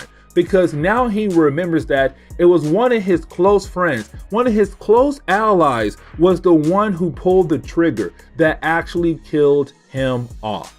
And this is actually very huge. Now, once their battle does continue on, you actually do have Spawn being able to defeat Chapel. But right after he does that, he leaves Chapel's face scarred just enough to actually change his appearance a whole lot. What's going on there, YouTube, and welcome back to another comic book video. Okay guys, so we are going to continue our coverage over Spawn for Spawn Sundays, where we actually pick up right now with another two-part storyline, except this one does focus on a different Spawn. So yes, not on Al Simmons, but another Spawn that we actually met in the earlier video we did where we got the first appearance of Angela. Yes, we are going to get another story about medieval Spawn. Now, when it comes to medieval Spawn, the only thing we learned so far is that he was technically killed off by Angela in the past. But the big question is right now, can we learn more about him before he was killed off by Angela? And matter of fact, we do in this storyline right here. But we do learn this particular story from another Spawn character. And matter of fact, it's someone Spawn fought against in our very first video for Spawn Sundays. And that would be Violator. Now you have to remember that when it comes to Violator, he was technically created by another character known as Malbolgia. Now, when it comes to Malbolgia, he right now is trying to build up an army of spawns to fight against Heaven. Now, with that being said though, we also learned that if a spawn does appear on Earth, if they are reborn on Earth, those spawns right there are very special because once they're done on Earth and they come back to Hell with Malbolgia, then those spawns are going to become high-ranking officers in Malbolgia's army. And so every once in a while, you do have a random spawn appear on Earth. And those spawns are supposed to become high-ranking officers in Malbolgia's army against Heaven. Now, with that being said, though, every once in a while, you do have Malbolgia technically sent someone out there to test those spawns on Earth. And so when it came to Medieval Spawn, he was kind of like, okay, Medieval Spawn is going to become a high ranking officer in my army, but I want to make sure that he is ready for that role. And so what he did in the past, right before Spawn was killed off by Angela, he sent out Violator to technically fight against Medieval Spawn. And we learned this through Violator right now telling a story to a bunch of children about the idea of how he fought against Medieval Spawn. Now, I do want to mention that when Violator is telling this story to a group of children, he's right now basically making it seem like when it came to Medieval Spawn was pure evil and Violator was the good guy. But in reality, Medieval Spawn was a good guy, and of course, Violator was the bad guy. Either way right now, while you have Violator right now telling his story to this group of children, he does tell them the idea that when it comes to Medieval Spawn, he was well known across his area. Now, of course, the Violator, he's saying, listen, when it came to Spawn in the past, he was this bad person and everybody feared him. But in reality, he was a good person and no one really did fear him except the bad guys at that time. Because anytime an area needed some kind of help, Medieval Spawn was there to actually help them out. And so when it came to Violator, he's all like, yeah, no, he was bad, he was evil. But in reality, Medieval Spawn was a great guy and he was a well-known hero at that time. Now, of course, with Medieval Spawn being out there on Earth, and of course, you have everybody loving him and he's learning more about his powers, Malbolgia wanted Violator to test out Medieval Spawn to see that he'll be a great spawn to become a high-ranking officer in Malbolgia's army. And so, of course, you had Violator go to where Spawn was at. Now, at first, he was unable to actually find Medieval Spawn. But with that being said, he's all like, listen, I'll go around and begin to kill people left and right. Because if this guy is a hero, then he will hear about the idea of me slaughtering people in his area left and right, people that he was technically trying to protect. And so, of course, this is Violator right now saying, I'm going to get word out that I'm looking for you. And one way or another, you're going to come looking for me to hopefully stop me from killing innocent people. And I mean men, women, and most likely, knowing Violator, most likely possibly children as well. But again, it was a way for him to call out Medieval Spawn.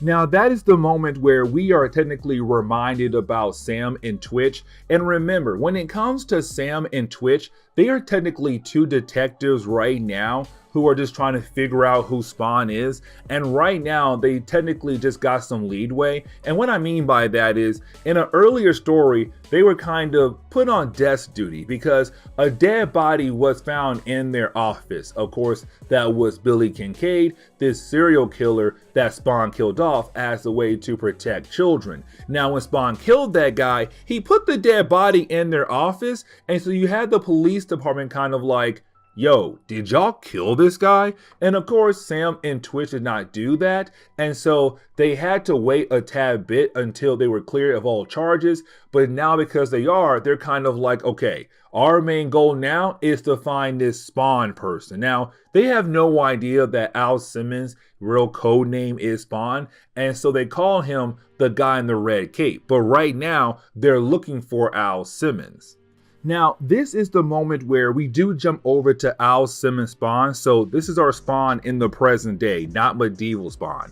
Now, with that being said, we do see Al Simmons right now still hanging out with the homeless group. Now, of course, right now, you kind of have him just there resting and trying to just regain his energy, except that is the moment he does hear a lot of commotion. And that commotion is Sam and Twitch. Because like I said just a moment ago, Sam and Twitch right now, they're trying to find out who this Spawn person is. And they got word that technically he does hang out with the homeless group in this area. And so right now you have Sam and Twitch just going around and questioning different homeless people in the area saying, hey, have you seen a guy in a red cape? Now, you do have the homeless group say, hey, let's protect Spawn. If the cops are looking for him, that right there is not a good sign. So let's keep them busy so that he'll be able to get away. And of course, you do have Spawn just walk away as Sam and Twitch are distracted by all these different homeless people. But now Spawn knows that other people in the city are beginning to look for him. And right now, he's very worried about that idea. And the reason why, because in our last video, he fought against a character known as Chapel, who's part of the Youngblood. And Chapel was his best friend who had apparently betrayed him before he was killed off. And so with that being said, he's very worried about the idea that Chapel might tell the world, hey, Al Simmons is not dead, he's alive, and he wants to keep that a secret so that he is able to work in the shadows and learn more about how he was betrayed by the people he loved who technically ended up killing him. And so that leads us back into the story between Violator and also Medieval Spawn. Now that is the moment where you have Violator tell us that he had a hard time finding Medieval Spawn. Like, even though he was killing off all these innocent people in his area, Medieval Spawn was still not popping up. And so you had Violator say, you know what? Let me go after the one person he truly loves. Because apparently every single Spawn always finds someone they love or find someone to attach to when they are reborn and put on Earth.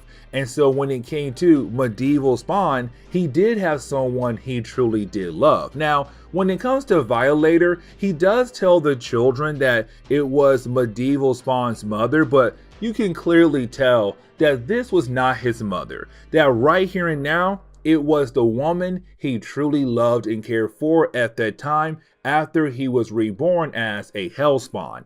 Either way, you do have Violator say that that worked. That once he was able to grab the woman that Medieval Spawn loved, bam, Spawn appeared and it led into a battle between the two characters. Now, when it comes to Violator's story, the fight scene is actually very important, and the reason why, because it tells us right off the bat that by this point, Medieval Spawn kind of had an idea who he was, that technically he was reborn as a Hellspawn, and his goal or his life purpose at this point in time was to become a high-ranking officer in the army of Malbolgia who was trying to fight against Heaven. And so when you have Violator fight against Medieval Spawn, he tells us he knows everything about the reason why he was reborn the way he was. But he also says that he is not going to turn evil and go back down to hell to become some kind of officer in an army to fight against Heaven.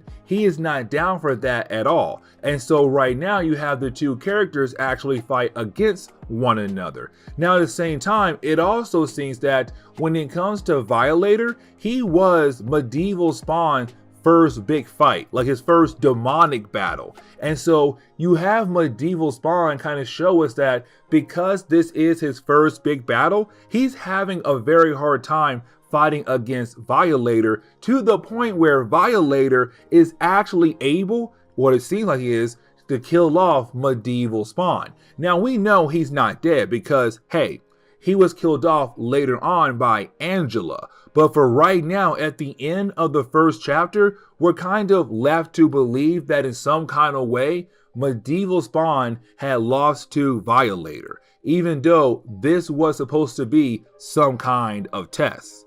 And so as we jump into the second chapter of this storyline, of course we're going to find out that Medieval Spawn did not die by the hands of Violator, so he's able to come right back after you had Violator believe that he was able to actually defeat Medieval Spawn. And so of course, with him not being dead, we do get a round two. Now, as we jump into round two, here's the problem though. Because, well, not for us, but for Medieval Spawn. Because now his outfit is no longer on his body. And remember, when a Spawn is reborn, of course their outfit is alive. It's kind of like a parasite suit that attaches to the Spawn's body. But the Spawn's body is actually disfigured. And so, of course, when he does reappear without his actual outfit on him, now the woman he loves can see his true form. And of course, she's very disgusted by the way he actually looks. And so for Violator, it's perfect because he was just not sent here to be a test, but at the same time, he was sent here to help Medieval Spawn cut ties with people that he had built ties with, so that when his time comes to go back to hell and become this high-ranking officer, just like that, he'll go and fit perfectly in the army of Malbolgia. Either way though, it does lead into Violator and Spawn fighting against one another, where you do have Medieval Spawn being able to actually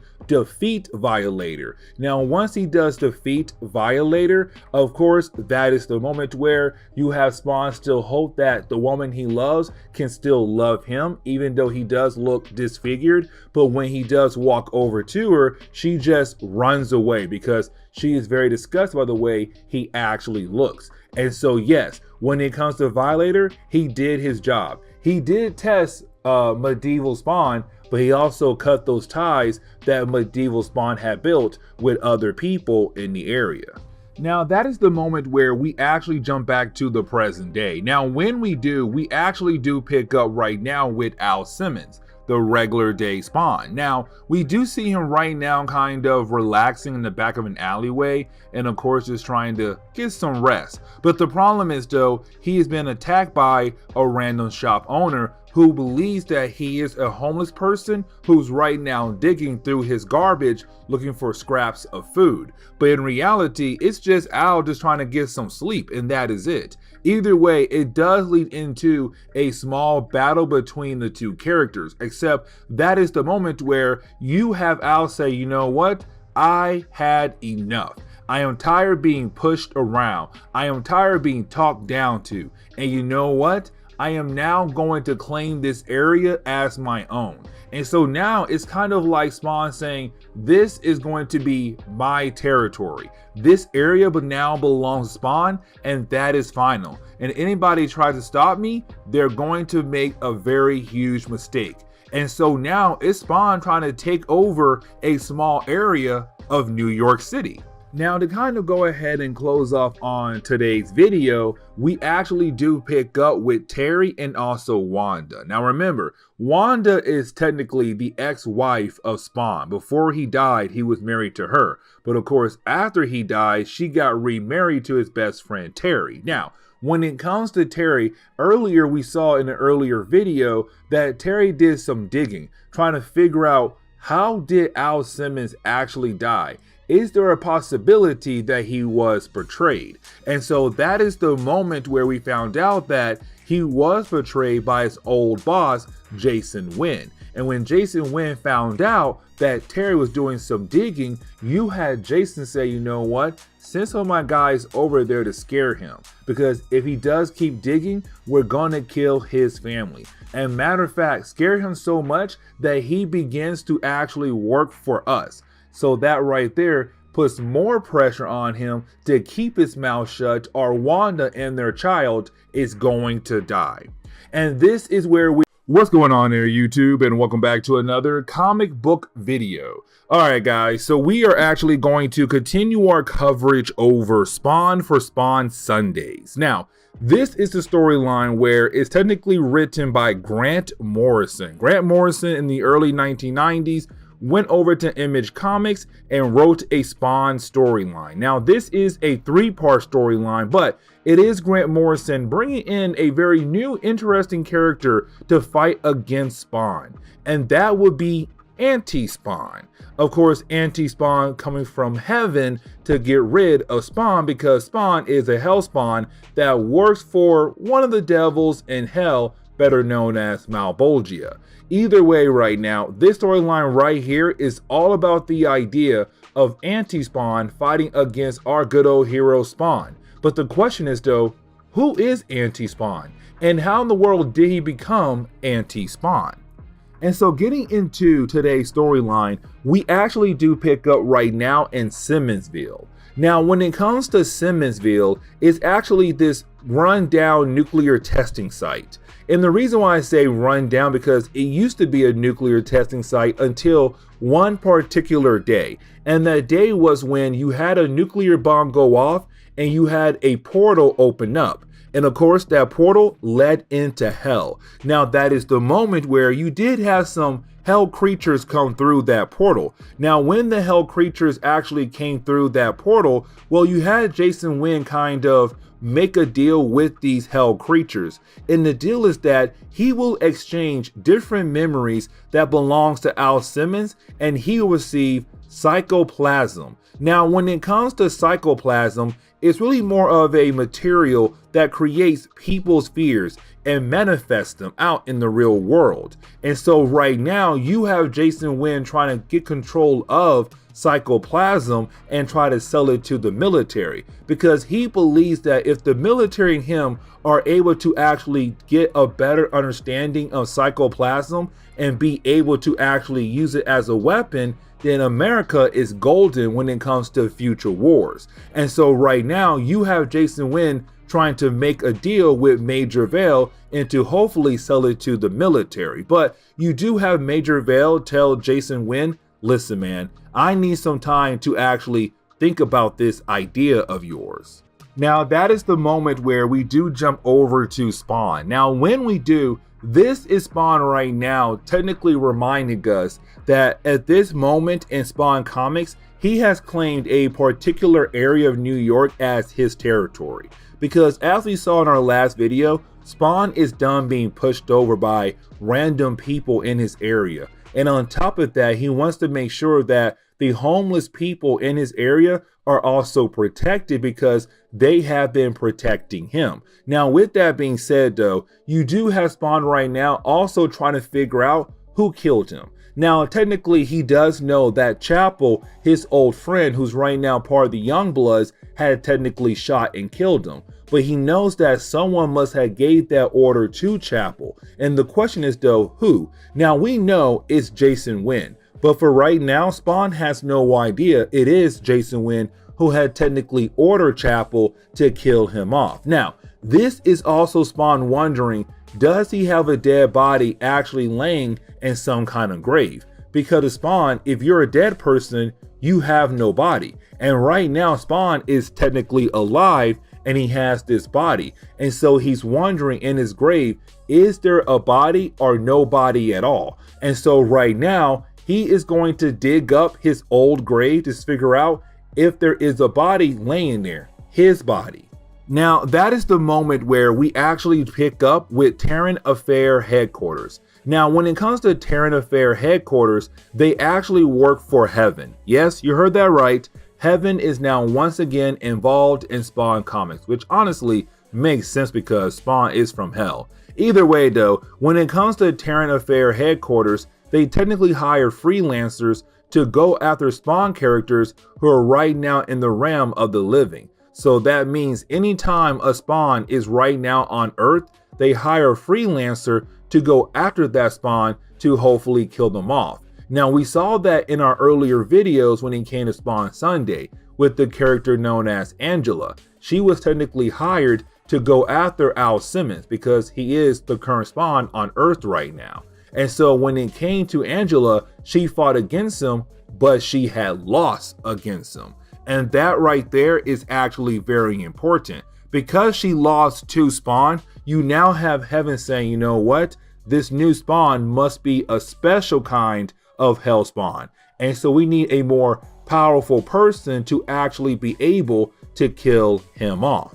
And that is the moment where we do jump over to Orbital Angel Station. Now, when it comes to Orbital Angel Station, it's actually a space station that's right now being run by a bunch of angels. Now, these angels have actually taken over human bodies that were originally running this space station, but now they're being controlled by angels. And right now, what their goal is to create something really powerful to be able to actually go after Spawn and to hopefully kill them off. And so when it comes to this space station, usually they try to transfer elemental fire into a host, and hopefully that host can become something really powerful to go and battle against Spawn and to go get rid of him. But the question is though, who is the person they're going to choose to be the host for this elemental fire that's so strong it should be able to kill off a Spawn? And so we come to find out the host they choose is actually Jason Wynn. Now this is huge, and the reason why, because remember, Jason Wynn is the person that had actually killed off Al Simmons, which of course turned him into Spawn. Because remember, even though Chapel was the one who had pulled the trigger, Chapel got the orders from Jason Wynn to kill off Al Simmons. Either way, you do have the Angels choose Jason Wynn to take in the elemental fire. He is the perfect host to actually take in that power and to become something really powerful to hopefully battle Spawn and to hopefully kill him off. Now, while you have the Angels actually doing this ritual, you do also have Jason Wynn mention something very important, where it seems that he's actually working for somebody from hell. And of course, it could be Malbolgia or possibly someone else. But either way, he has now become the host for this elemental fire that has come from heaven. And so that is the moment where we do jump over to Spawn. Now, when we do, it's Spawn right now going to his grave. And remember, the reason why he's going to his grave right now is because he wants to see his dead body. Because technically, his mindset right now, if he's alive and other people can see him right now, and he's able to fight against people, then technically this is his body right here he's using, which means that there should be no dead body right now in the grave. Unfortunately, when he does undig his grave, he does see his dead body, which tells him right now, you're not technically using your body. Technically at the moment, you're using some kind of, well, I don't know, a different kind of body, possibly someone else's body. Either way, it's Spawn realizing that, yes, he's dead, but he has no idea how in the world he was reborn. He wants more answers.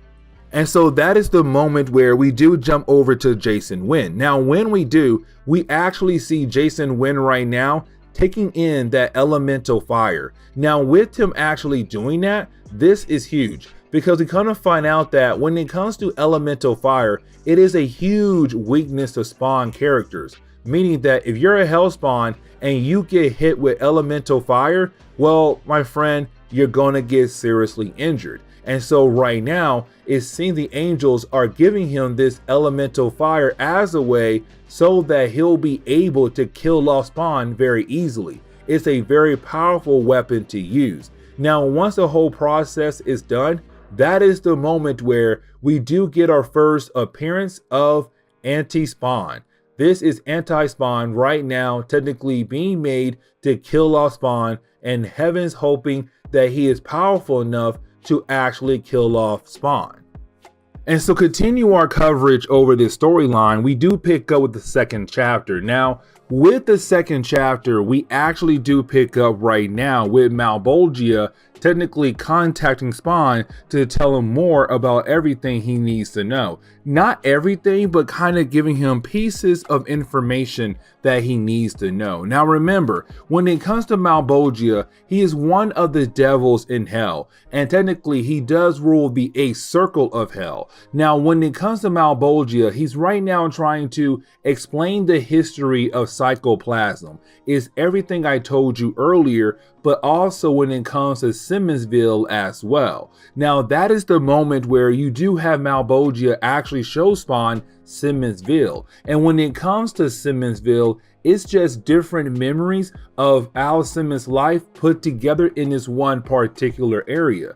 And that is why I said earlier that the deal Jason Wynn made here in this area was that Jason Wynn turned his entire city, Simmonsville, to be just pieces of memories of Al Simmons to serve over to hell. And hell in return gives Jason Wynn a plate full of psychoplasm to hopefully use down the road in the near future. And so that is how Malbolgia is kind of able to control Spawn, but know all the different memories of Spawn thanks to Jason Wynn. Either way, it's Spawn realizing that he's just some tool, and sooner or later, he is going to have to join Malebolgia's army.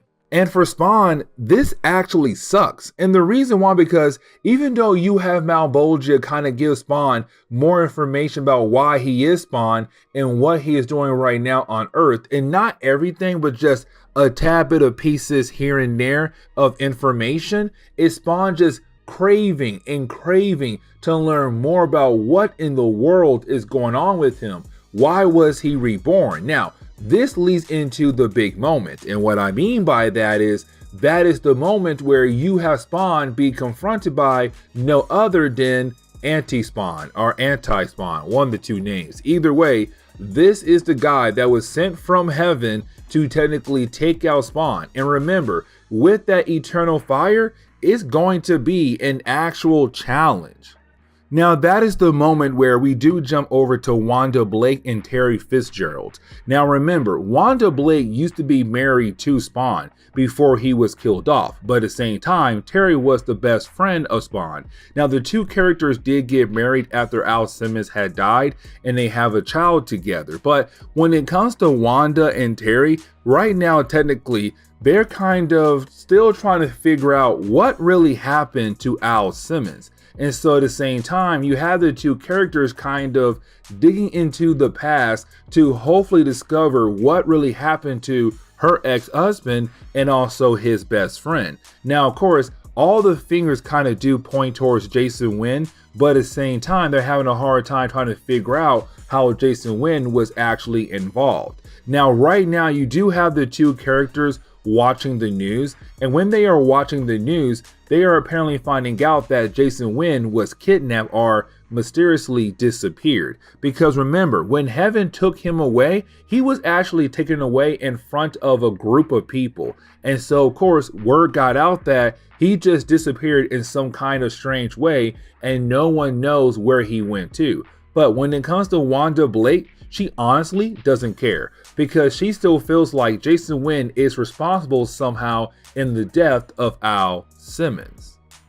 And so that is the moment where we do jump over to Spawn right now, fighting against Anti-Spawn. Now, when it comes to their battle, honestly, this is a beatdown at first for Spawn. I mean, literally, it is a beatdown for Spawn. Because Anti-Spawn appears and you have Spawn being overconfident, thinking like, okay, listen, I've been fighting freaks for a while now and you're just another freak of the week. I should be able to actually take you down. Let's go. And you have Anti-Spawn say, oh, brother, you don't realize that right now, I am not just a regular freak of the week.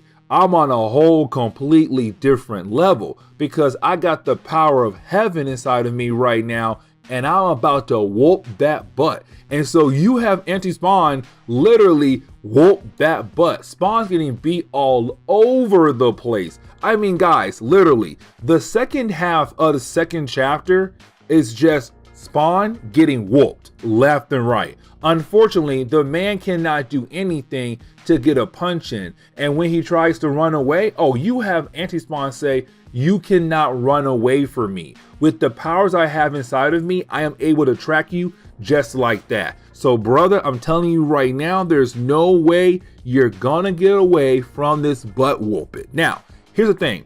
You also have Anti-Spawn literally say that he has the powers of heaven inside of him, or he got powers from heaven that's right now inside of him. Now for Spawn, he's even more confused because Spawn truly does not understand his whole entire purpose when it comes to the war between heaven and hell. And so right now, with him hearing the idea that technically there is some kind of dude right now holding powers that came from heaven that's trying to kill him off, he is very confused because he has no idea that his powers technically comes from hell. Either way, it's right now seeming like you're going to have Anti-Spawn being able to kill off Spawn right here and now.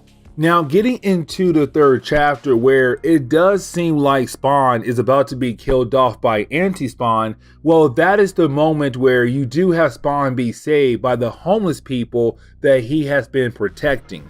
And what I mean by that is you do have one particular homeless person come right behind Anti-Spawn and knock him in the back of the head. Now, of course, no damage was done to Anti-Spawn, but it did distract him long enough so that our Spawn is able to get back up with a second burst of energy and use that second burst of energy as a way to take down Anti-Spawn.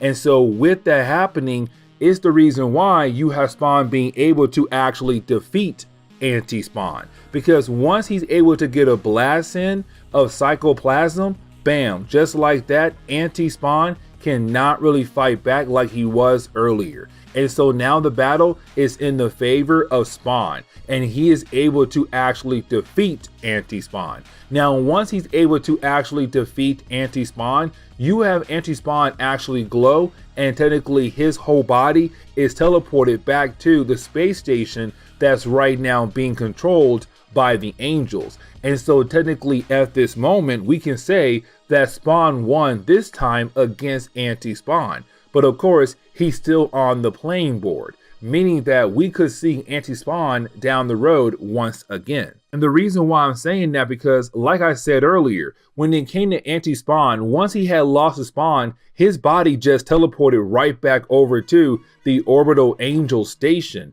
And with that happening, you have the Angels say, listen, the test went well, and we believe that we actually have something here to actually be used over and over again to battle against Hellspawns who appear in the living world, the living realm. And so right now, what the Angels are going to do is kind of run some more tests and try to modify Jason Wynn to make him an even better Anti-Spawn. So that's why I say he's still on the gaming board to come back down the road to fight against Spawn again, because Angels are trying to use Anti-Spawn as a way to get rid of our Spawn. Now that is the moment where we do jump over to Spawn. Now when we do see Spawn right now actually being confronted by a mysterious character. Now we have no idea who this character is just yet, but he does say he does work along someone that Spawn had actually met back in Spawn number 9. And that was, and I'm going to mispronounce this name, so guys, please forgive me and also help me out to learn how to pronounce this name. But apparently the guy's name is Cagliostro. Either way, Cagliostro, we saw him back in Spawn number 9. And he was a very strange guy that was trying to help Spawn learn more about who he is and what powers he has. But this mysterious guy says, listen very carefully, I work alongside that guy right there, but we both belong to a different group of people, not heaven nor hell.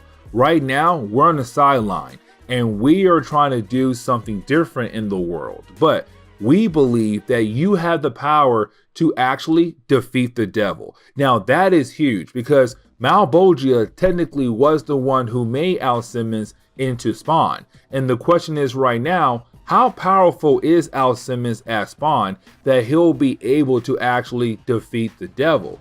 And why does this mysterious guy and his group of people want Al Simmons to get rid of the devil? Right now, we have no idea, because our mysterious character just disappears after handing Al a blank card and says the blank card will technically reveal itself later on. Now, that is the moment where we do see Spawn go over to Simmonsville. Now, when he does go over to Simmonsville, he sees that this is a city that was technically made up of all the different memories of Al Simmons' life, like where he had proposed to Wanda, or where they got married, or of course, where he grew up at. It's just different parts of the city. It's just different memories over his life over time. And so, of course, he hates this so much because technically Malbolgia is feeding off this area, but at the same time, there's a portal right now that leads into hell. And so Spawn right now is saying, I'm going to burn this entire place to the ground. Now, you do have Major Vale try to stop Spawn from actually burning down this place, but you have Spawn kill him off just like that, because Spawn remembers Major Vale very well, and he knows that Major Vale worked alongside with Jason Wynn. And right now, is Spawn kind of saying to us as the readers that he does know Jason Wynn has something to do with his death, before he had died 5 years ago. But on top of that, Major Vale used to work alongside Jason Wynn, and Major Vale is just as crooked as Jason Wynn. And so that is why he killed him off. Now, after you have Spawn burn down this entire city, he does keep one particular memory alive.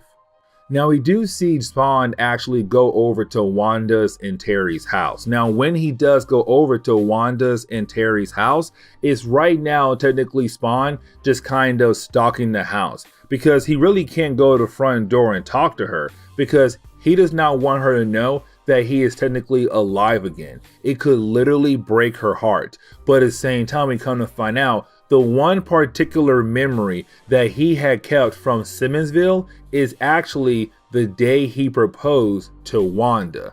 And so what he does, he takes that memory that he has saved from Simmonsville and technically teleports it into her mind, so that she'll be able to remember that moment just for a brief second, because that was a very special moment when he had proposed to her. It was very, very special to both. And so right now it's her crying because it's her remembering that special day. But also it's Spawn realizing that he can never be able to actually talk to her. And the reason why? Because if he does, if she sees him, it could break her heart. And so he has to live in darkness until he's able to figure out what in the world is going on with him. What's going on there, YouTube, and welcome back to another comic book video. Okay guys, so we are actually going to continue our coverage over Spawn for Spawn Sundays. Now with that being said, we actually do pick up right now with a two-part storyline called Showtime. Now, this is Spawn actually teaming up with Houdini. Yes, you heard that right. Spawn is actually teaming up with Houdini, and I really hope I pronounced that just clear enough. But either way, it does make it for a very interesting storyline, because you actually have Houdini teach Spawn a little bit more about magic, but also his own abilities as well. And so let's go ahead and dive into this two-part storyline where Spawn is teaming up with Houdini. It makes it for a very interesting storyline. And so that is the moment where we actually jump into Spawn number 19. Now, when we do, we actually pick up in the past. Now, we're not told specifically what year in the past, but we do kind of get some hints on when it does take place. Now, this is actually a memory of Al Simmons. Either way right now, you have Al showing us that when it comes to the second atomic bomb that had blew up Nagasaki, apparently it had opened up a portal to hell, allowing demons to come to Earth. Now, this is not our first time actually seeing this. Matter of fact, guys, we saw this in our last video or the one before that. Either way, we saw the idea that there was a nuclear testing site, and with that nuclear testing site, it did open up a portal to hell thanks to the nuclear bombs. Meaning that if nuclear bombs are used somewhere else in the world, there will be a third or fourth or even fifth portal across the world. Now, with that being said, we then jump over to Al Simmons in the past when he was still alive, but on a Pacific mission. And we have to remember that when it comes to Al Simmons, he was a mercenary. A lot of times he was hired to assassinate people. And so when we actually jump over to Al Simmons in this time period, apparently he was in the Soviet Union going after a particular person. And matter of fact, he had a clear shot to get his target. The problem is though, right before he was able to take that shot, that was the moment he was found by some random guards, and of course he was shot at and had no choice but to of course run away. Now we do jump to the present day, and when we do, we actually do pick up right now with Spawn sleeping in the alleyway. Unfortunately for Spawn, that is the moment where he is woken up by a small scale bomb. Now with this bomb kind of exploding nearby him and not causing any damage to him or the area, he does get ticked off and wants to grab the person. And so matter of fact, we do see Spawn right now try to chase that guy down. Now while he's trying to do that, that, well, that is the moment he is stopped by some mysterious guy. Matter of fact, a very well dressed guy. And the guy tells Spawn to ignore the guy for now. And matter of fact, he tells Spawn, don't worry, you'll get your payback down the road. I stole his wallet, so we'll be able to find out where he lives. But I need your help right now because something even more important is about to happen and I need you there with me. Now, at first, we have no idea who this guy is, but we are going to learn about him down the road in this storyline. Now, that is the moment where we do jump over to the Ukrainian village of New York City. Now, when we do, we actually do pick up right now with a character known as Porsche McNeil. Now, when it comes to McNeil, he only appears in this storyline right here. And he is somewhat important for this storyline, but honestly, that is it. After this storyline, we never see him again. Now, when it comes to Porsche McNeil, apparently he did get a good paying job, and right now he lives away from where he came from, meaning that after he got this job, he left his family behind. And so when he comes back in town to see his family, you do have some people kind of talk bad about him because where they come from, you stay with your family to a certain point where technically you know they'll be okay. But on top of that, it's better off to just be with them so that you're able to actually take care of the family or to continue to help the family. And so you do have some old man talk really bad about him behind his back. Now that is the moment where we do jump over to the airport. And when we do, we actually pick up with a character known as Andrei Zinko. Now, when it comes to Andrei Zinko, he is a nuclear technician who's right now meeting go with other kinds of nuclear technicians from all around the world. And right now they're coming together to talk about the idea of disarming all nuclear devices across the world. Now, this is great news for us, but bad news for the demons. Because remember, the demons use these nuclear bombs as a way to kind of say, hey, they make portals for us to get to Earth. Without those nuclear bombs, we didn't have less portals that could technically be made down the road to give us more access to Earth. And so even though this is a great thing for us, this is honestly a bad thing for the demons in hell who want to come over to the side of Earth. Now that is the moment where we actually jump over to another character known as Yusuf. Now, when it comes to Yusuf, when we actually pick up with the character, it's after the conference. Matter of fact, he sneaks out early in the conference so that he has the ability to get some liquor, but to also meet some women as well. Now, he does go to a nearby club. And this is the moment where we technically find out that Yusuf is actually trying to set off a bomb at the Peace Summit, an atomic bomb. And that right there is actually very huge. The problem is though, his detonator doesn't work right now. And so without that working, he is unable to actually set the bomb off. And so right now, he has to get that fixed if he wants to be able to set off an atomic bomb at the Peace Summit. Now that is the moment where we do jump over to the Overlap. Now, when it comes to the Overlap, it is technically the home of magic, but it's also outside space and time. But the Overlap is the birthplace of magic. Now, with that being said, we come to find out that Yusuf is actually being watched by a set of demons. Now, most of these demons do work for one particular demon, and that will be hashtag number 9. Either way right now, they want to learn more about hell spawns. And so of course, they're doing an experiment on the current spawn, Al Simmons. And so right now they want to see if the atomic bomb goes off, can the atomic materials in the air actually affect hell spawns in some kind of way. And so right now, our current spawn, Al Simmons, is the test subject. Can the atomic bomb somehow actually affect him in a way that could do some harm?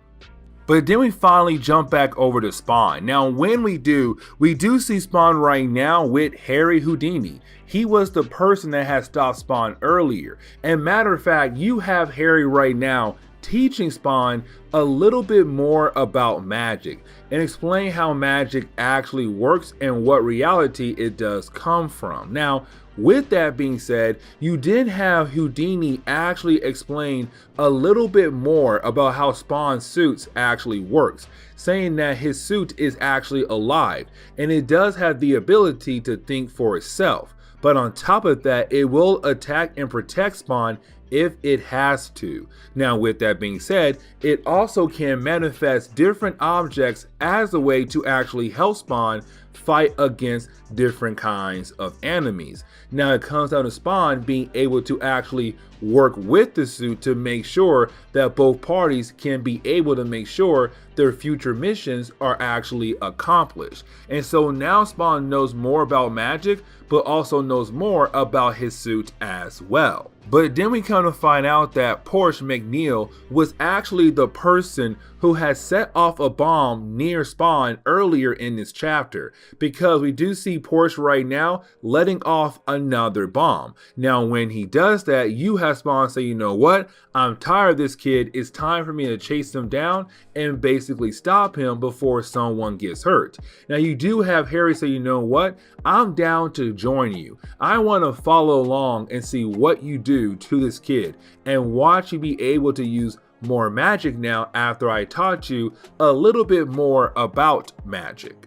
But that is the moment where we do jump over to Wanda and also Terry. Now remember, when it comes to Wanda, she is technically the ex-wife to Spawn, because after he had died, she did move on and did marry his best friend Terry. Now remember, Terry works for the CIA, and that is the moment where he does get a call. And when it comes to this call, he does apparently find out that word got out about the idea of an atomic bomb right now being in the city. And of course, if that bomb goes off, there's going to be a lot of bad things happening, like deaths and also damages as well. And so right now, it all comes down to Terry and his team being able to figure out who has the atomic bomb, but to also be able to stop it before it does go off. And then we get into Spawn number 20. Now, when we do, is Harry right now dropping off Spawn, so Spawn will be able to actually go after Porsche McNeil. Now, while you have Spawn trying to chase down Porsche McNeil, that is the moment where we actually do get this flashback. Now, when it comes to this flashback, it's technically telling us how the world Spawn had met Terry Fitzgerald, his best friend who's now married to his ex-wife. And we come to find out that apparently Spawn met Terry when they were in some kind of class in university in California. Either way, the two characters were able to bond very quickly. Now that is the moment you have Spawn be snapped back to reality, because he does hear Terry's voice nearby. Because we have to remember that Terry got word about the idea that there could be an atomic bomb nearby.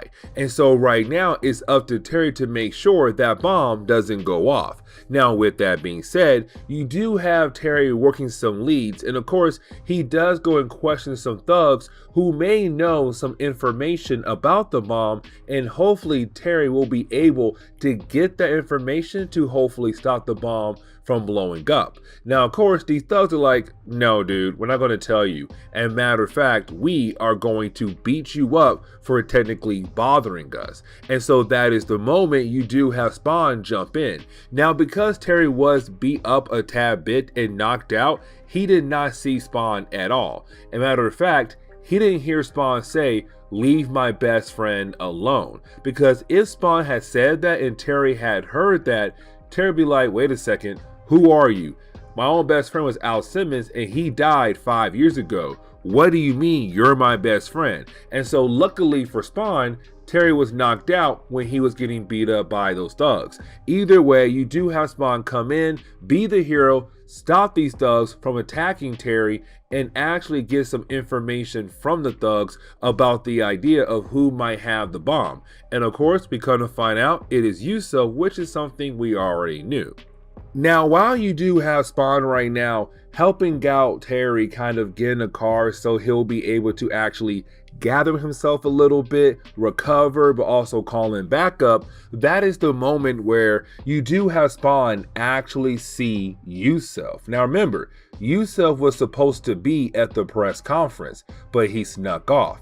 And so this is Spawn right now saying, I know that guy. That guy name is Yusuf, and I know how dangerous he could possibly be. And we also know how dangerous he could possibly be, because right now he is talking about the idea of using a nuclear bomb to basically blow up New York City right now. And so it's Spawn kind of wondering what in the world is going on.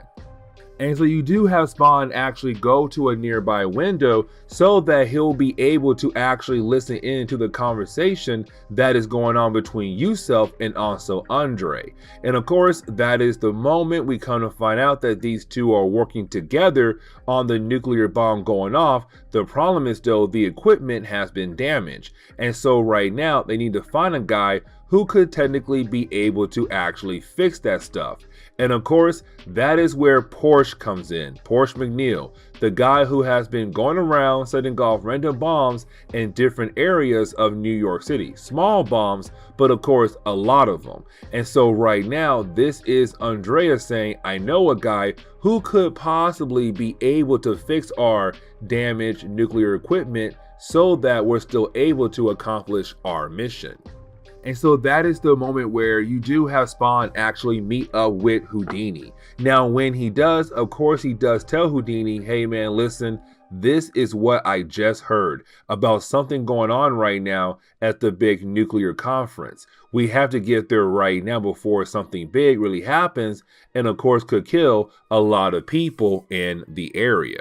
Now, when Spawn and Houdini actually arrive at the conference, well, that is the moment we kind of find out that something is going on. And of course, it's right now Yusuf hitting the trigger to technically begin the countdown on the bomb. Now, this is actually huge because this is an atomic bomb that could go off right now in the middle of New York City and cause a lot of damage, but also a lot of deaths. And so right now, it's Spawn and Houdini trying to figure out what to do about this bomb situation. Now, that is the moment where you have Houdini actually get an idea. Now, when it comes to this idea, it is him technically saying, I might die if I'm not able to pull this off. Matter of fact, I might die just to be able to pull this off. Either way, I'm trying my best to make sure that New York doesn't blow up. And so that is the moment we kind of find out what Houdini is trying to do. And what he is trying to do is actually teleport the bomb over to the overlap. And remember, the overlap is technically outside of time and space. But on top of that though, it is the origin of magic, the birthplace of magic. Either way, you do have Houdini basically teleport the bomb over to the overlap and let it explode over there. And then you have Spawn realize that there is a possibility that Houdini is actually dead now. Now, after that, you have Spawn wonder about the idea if Houdini is actually dead or not. And so, matter of fact, when Spawn is able to find the flying car that belonged to Houdini, he's kind of wondering maybe Houdini is actually still alive. Because how in the world is his car still here right now when his car was made out of Houdini's magic? Either way, when Spawn tries to drive the car just disappears. And Spawn is left to wonder the idea if Houdini is still alive or not. But on top of that, you have Spawn say to himself, he has to learn more about his powers, but also magic. What's going on there, YouTube, and welcome back to another comic book video. Okay, guys, so we are actually going to continue our coverage over Spawn for Spawn Sundays, where we actually pick up with Spawn the Hunt storyline that takes place in Spawn number 21 through 24, a 4-part storyline. Now, when it comes to Spawn the Hunt storyline, there are going to be a lot of characters involved in this one particular story. And so I may go into details details for each of the characters so that you have a better understanding of why each character is actually in this one particular storyline. Now, on top of that, though, we're going to see the return of Overkill. Now, remember, Overkill died in the earlier issues of Spawn, but we saw him come back to life in Curse of Spawn thanks to his brother. And so this is him right now just coming back for revenge against Spawn. And so he will also be in the storyline as well. So here is Spawn the Hunt, issues number 21 through 24. I do hope you enjoy. Now, the opening pages of Spawn number 21 is actually very important. And the reason why, because the opening pages of this book is telling us right now that the Spawn Batman story we did in our last video is actually canon. It actually did happen in Spawn's timeline. And the reason why I'm saying that, because at the end of Spawn Batman number 1, we saw Batman throw a batarang in Spawn's face, and of course leaving a huge gash in Spawn's face. And so in the opening pages of this book, we're seeing Spawn right now getting his face stitched up by one of his homeless friends. And so right now this guy is saying, listen man, you're lucky that I do have some medical skills to actually help you fix your face. Now, once his face is actually fixed, you have Spawn show that he's very upset. And the reason why he is so upset is because every time Spawn makes a certain move, someone is always trying to come after him. Someone is always trying to get rid of him. And so right now, he's telling his homeless friend,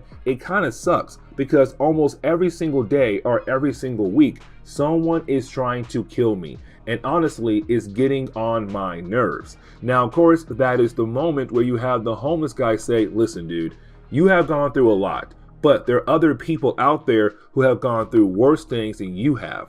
For example, me, I lost my wife. She had cancer, and unfortunately, nobody could actually help her. And so when I lost her, it destroyed my life, and I was unable to continue on. And that is how I got here to this point in life, being homeless. And so really, Spawn, yes, you have gone through a lot, but so have other people. But the thing is though, you have to keep pushing forward.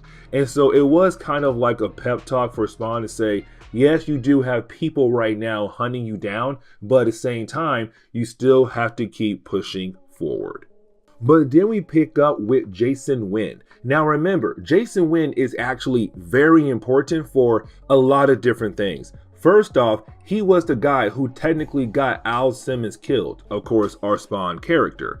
With that being said though, a couple stories ago, he was actually taken away by the forces of heaven. And with that being done, he was turned into Anti-Spawn, a character used to hopefully kill off Hell Spawns. And of course, Al Simmons is right now a Hell Spawn. Now they did fight, but Anti-Spawn lost. And so Heaven's right now trying to find a better way to upgrade Jason Wynn so that he'll be stronger the next time he fights against Spawn to get rid of him. Now with that being said though, when it comes to Jason Wynn right now, he also has some issues on Earth. And what I mean by that is, because he just disappeared for 2 whole days, you have higher ranking people in the government right now very upset that the fact their leader of the CIA just disappeared for 2 whole days and has no idea where he was, and they have no idea where he was. And so technically right now, they're watching him very closely because he just reappeared one day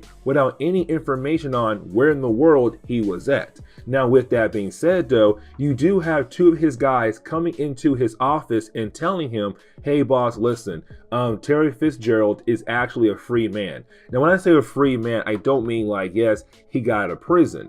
I really mean more of technically all charges or all ideas that he's a bad person have been officially dropped. Because remember, Terry has been looking into what actually happened to Al Simmons. And because of that, Jason Wynn has been secretly trying to hopefully get Terry Fitzgerald locked away or somehow off the trail of what happened really to Al Simmons. And so he has been doing a lot of bad reports on Terry Fitzgerald to make Terry look bad and to hopefully have Terry removed from the CIA. Either way right now, he tells his men, listen, burn the files that say that Terry is a good guy. But on top of that, I want you to watch Terry very closely because I feel like he might get very close in figuring out what happened to Al Simmons, his best friend.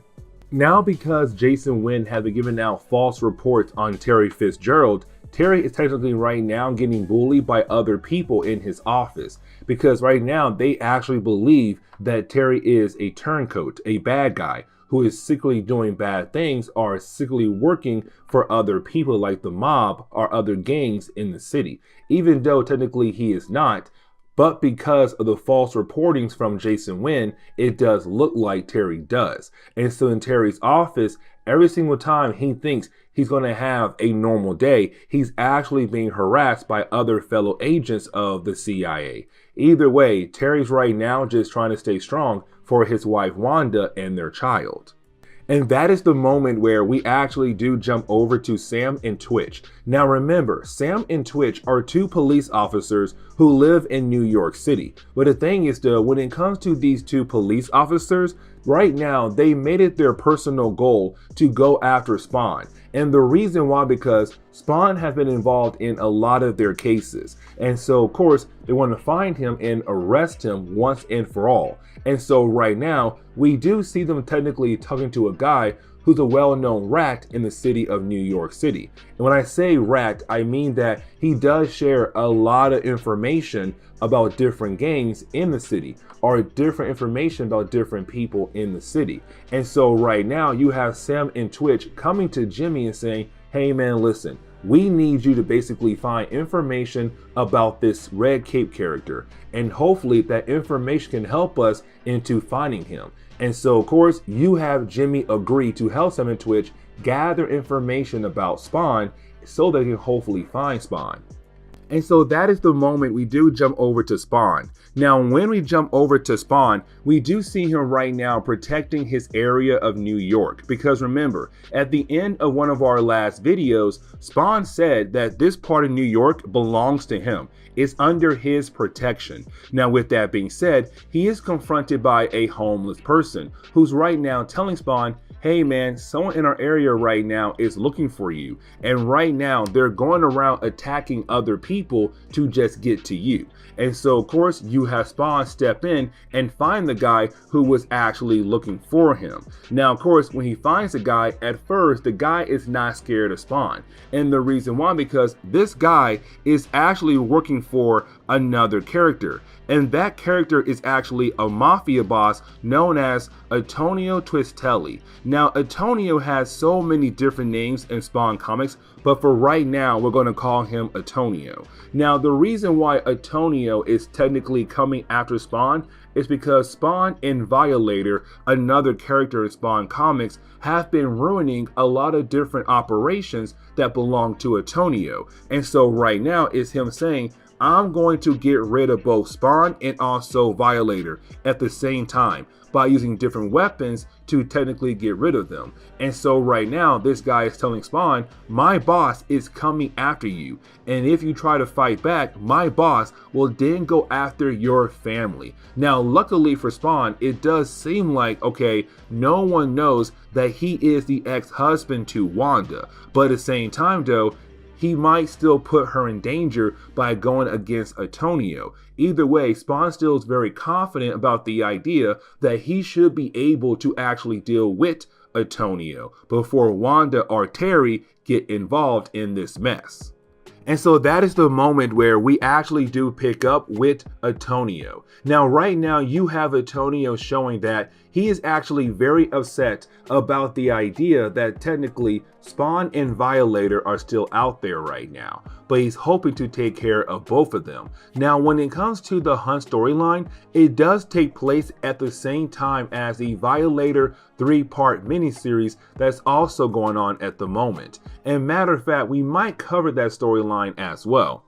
Either way though, right now, you have Antonio get word about Terry. Now, the reason why he's right now getting word about Terry all ties back into Overkill. And let me explain. Guys, remember, Spawn had to use some heavy weapons to basically take out Overkill, but Spawn stole those weapons from a military base.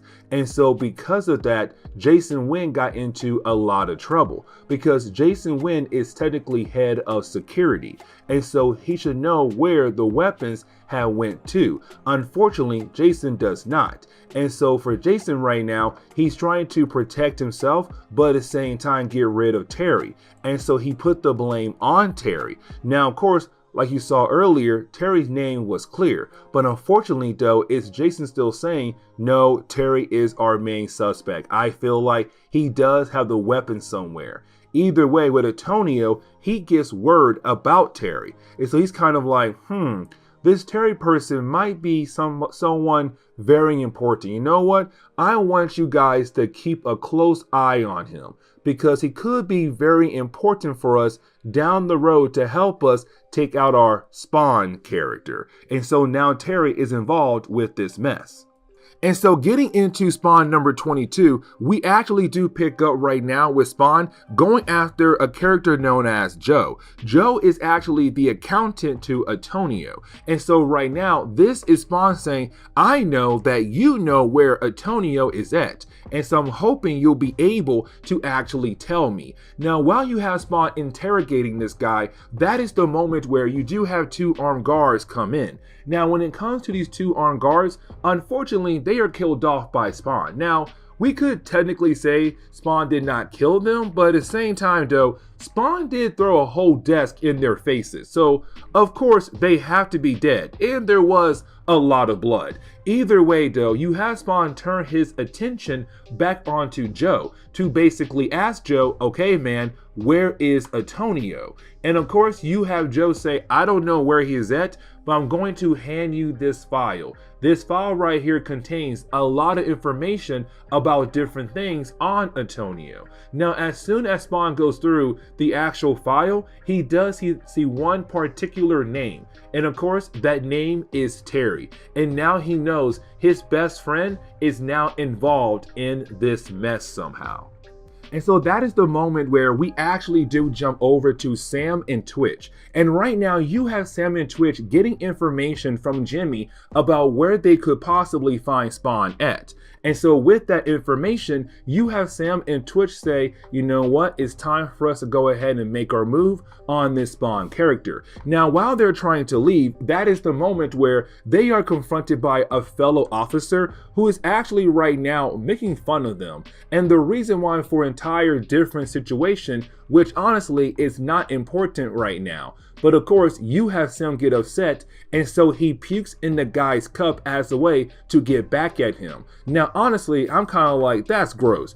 You could really just say some kind of smart remark. But of course, it's Sam, and he is kind of a gross character, so it does kind of make sense that he would puke in the guy's cup. Either way, you do have Sam and Twitch leave to hopefully find Spawn. And so that is the moment where we do jump over to Terry. Now, this is the moment where you have Terry actually get called into the front desk. And the reason why, because his secretary is right now calling out for his name because she is freaking out. And we come to find out why she is freaking out, because someone sent him a gift. And of course, when she had opened the package up, there was a dead rat inside with a knife stuck through it to basically say, Terry, you are a rat. Because remember, Jason Wynn is right now painting this picture that Terry is a bad guy, that Terry is a turncoat right now. And so, of course, a lot of people in his office right now truly believe that Terry is a bad guy. He's not actually a good person anymore. And right now, they're calling him a rat and basically sending him a whole bunch of threats. And so that is the moment where we do jump over to Spawn. Now, when we do jump back over to Spawn, you have Spawn right now looking over the files that he was able to retrieve from Joe, the accountant that works for Antonio. Either way, when Spawn looks through the files, you have Spawn cannot believe what he found in the files. It technically says that right now, Antonio believes that Terry has something to do with what happened with Overkill. Now remember, Spawn was the one who stole the weapons from that military base to use those weapons to take down Overkill. And because of that, Jason Wynn, who's head of security, had to say, hey, I have no idea what happened, but I believe it is Terry. And so because of that, right now you have Antonio kind of like, so Terry was involved with the weapons that were technically used to take down Overkill, which means that Terry must be the guy who took out Overkill. And so right now, Spawn realized that sooner or later, Antonio might go after Terry now. And speaking of Antonio, we actually do see him right now technically getting updates on one particular character. And of course, this character is going to be very important for this storyline. And that character is going to be Overkill. Yes, Overkill is about to make his return.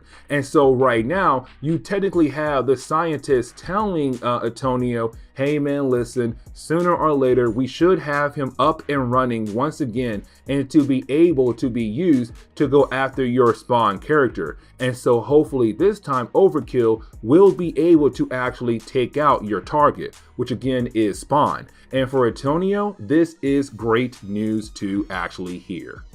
But then we have to jump back over to Terry. And the reason why, because with everything happening to Terry, he's really scared for his wife and child. Of course, Wanda. And let's not forget, Wanda is the ex-wife to Al Simmons, Spawn. But right now, she got remarried after Al Simmons had died to Terry. Either way though, when Terry gets home, he finds out that Wanda and their child is not there. Because of course right now, they're paying a visit to her grandmother. And so of course, he's kind of relieved they're not here right now. Now unfortunately though, when he looks outside his window, he does see a unmarked CIA car. And of course that means he's right now being watched by the CIA. The problem is though, you also have some other men show up. And these guys belong to Antonio. And so because the CIA see these guys, they realize, hey, those guys work for Antonio. Are you going to tell me that Terry is actually bad? And matter of fact, he does work for the mob. And on top of that, he works for Antonio?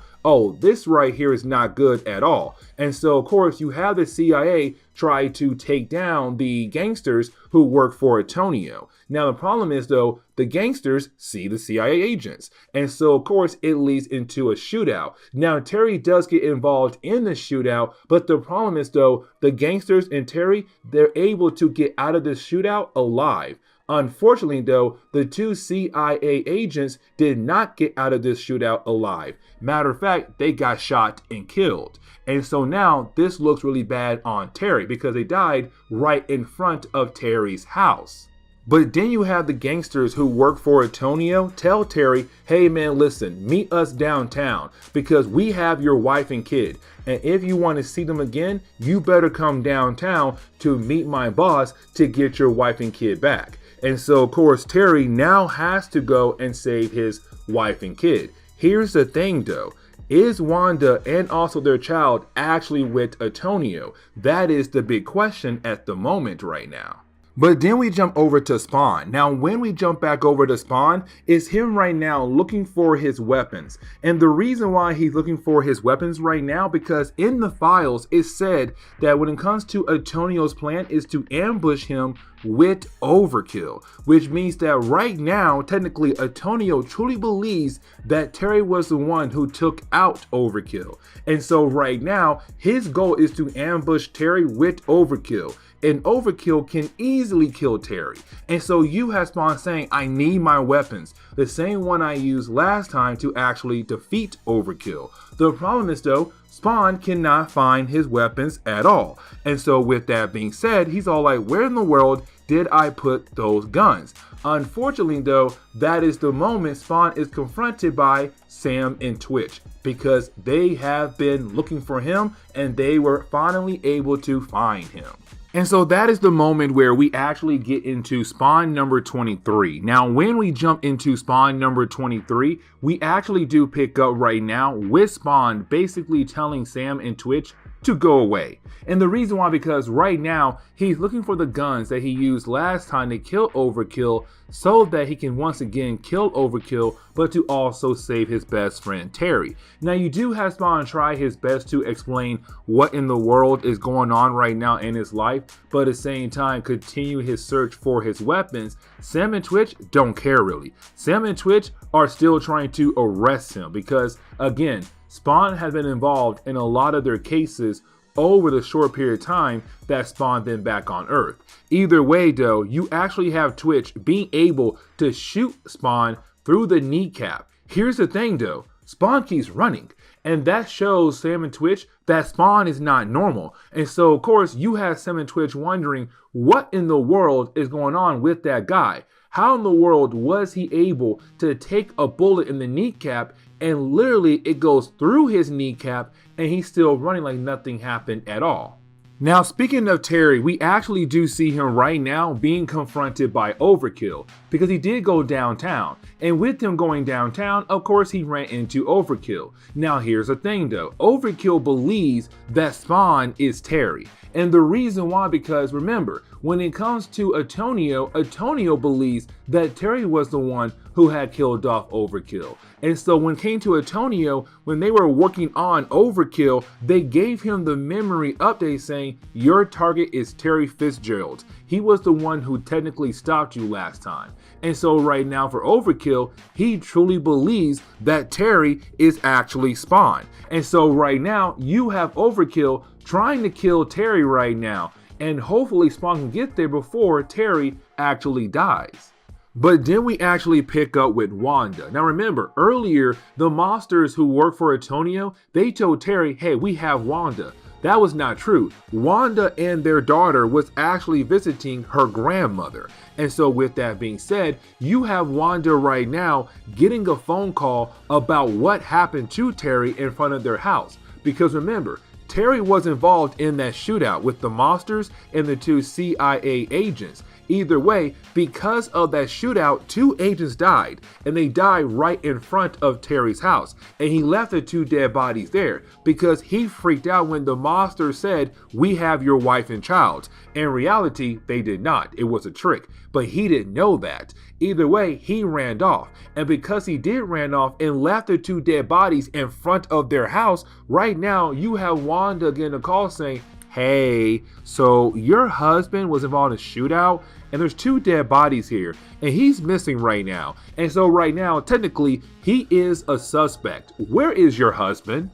But then we jump back over to Jason Wynn. Now remember, Jason Wynn is trying to technically pin everything going on right now on Terry. Because right now, Jason Wynn is also in trouble with the missing weapons and also being gone for 2 whole days because he was anti-Spawn. Either way, right now the higher-ups are looking very hard on Jason Wynn. And right now he's trying to use Terry as a scapegoat. And so when we do jump over to Jason Wynn, it's him right now getting word that 2 of his men have been shot. Of course, it's the 2 men who were involved in the shootout earlier who are now laying dead in front of Terry's house. Either way right now, Jason Wynn knows they were actually killed off by the monsters. But again, with Jason Wynn right now being in trouble because the higher-ups are kind of like, hey man, what happened to those weapons? Where did you go to for 2 days? He's right now saying that Terry was the one who actually killed off those 2 guys who are laying dead in front of Terry's and Wanda's house. But then we jump over to Antonio. Now, when we do jump over to Antonio, is Antonio right now mad at the 2 guys who work for him, who had shot those agents earlier, who technically left the dead bodies in front of Terry's house? Because right now he says, your goal was not to get in a gunfight. Your goal was to basically give word over to Terry to make him believe that we had his wife and daughter so that he would go downtown and be confronted by Overkill. That was your mission. Your mission was not get involved with agents, and that right there kind of puts more pressure on us. Either way, hopefully Overkill will kill off Terry, and that would deal with my Spawn problem. And then hopefully my other guy will deal with my Violator problem as well.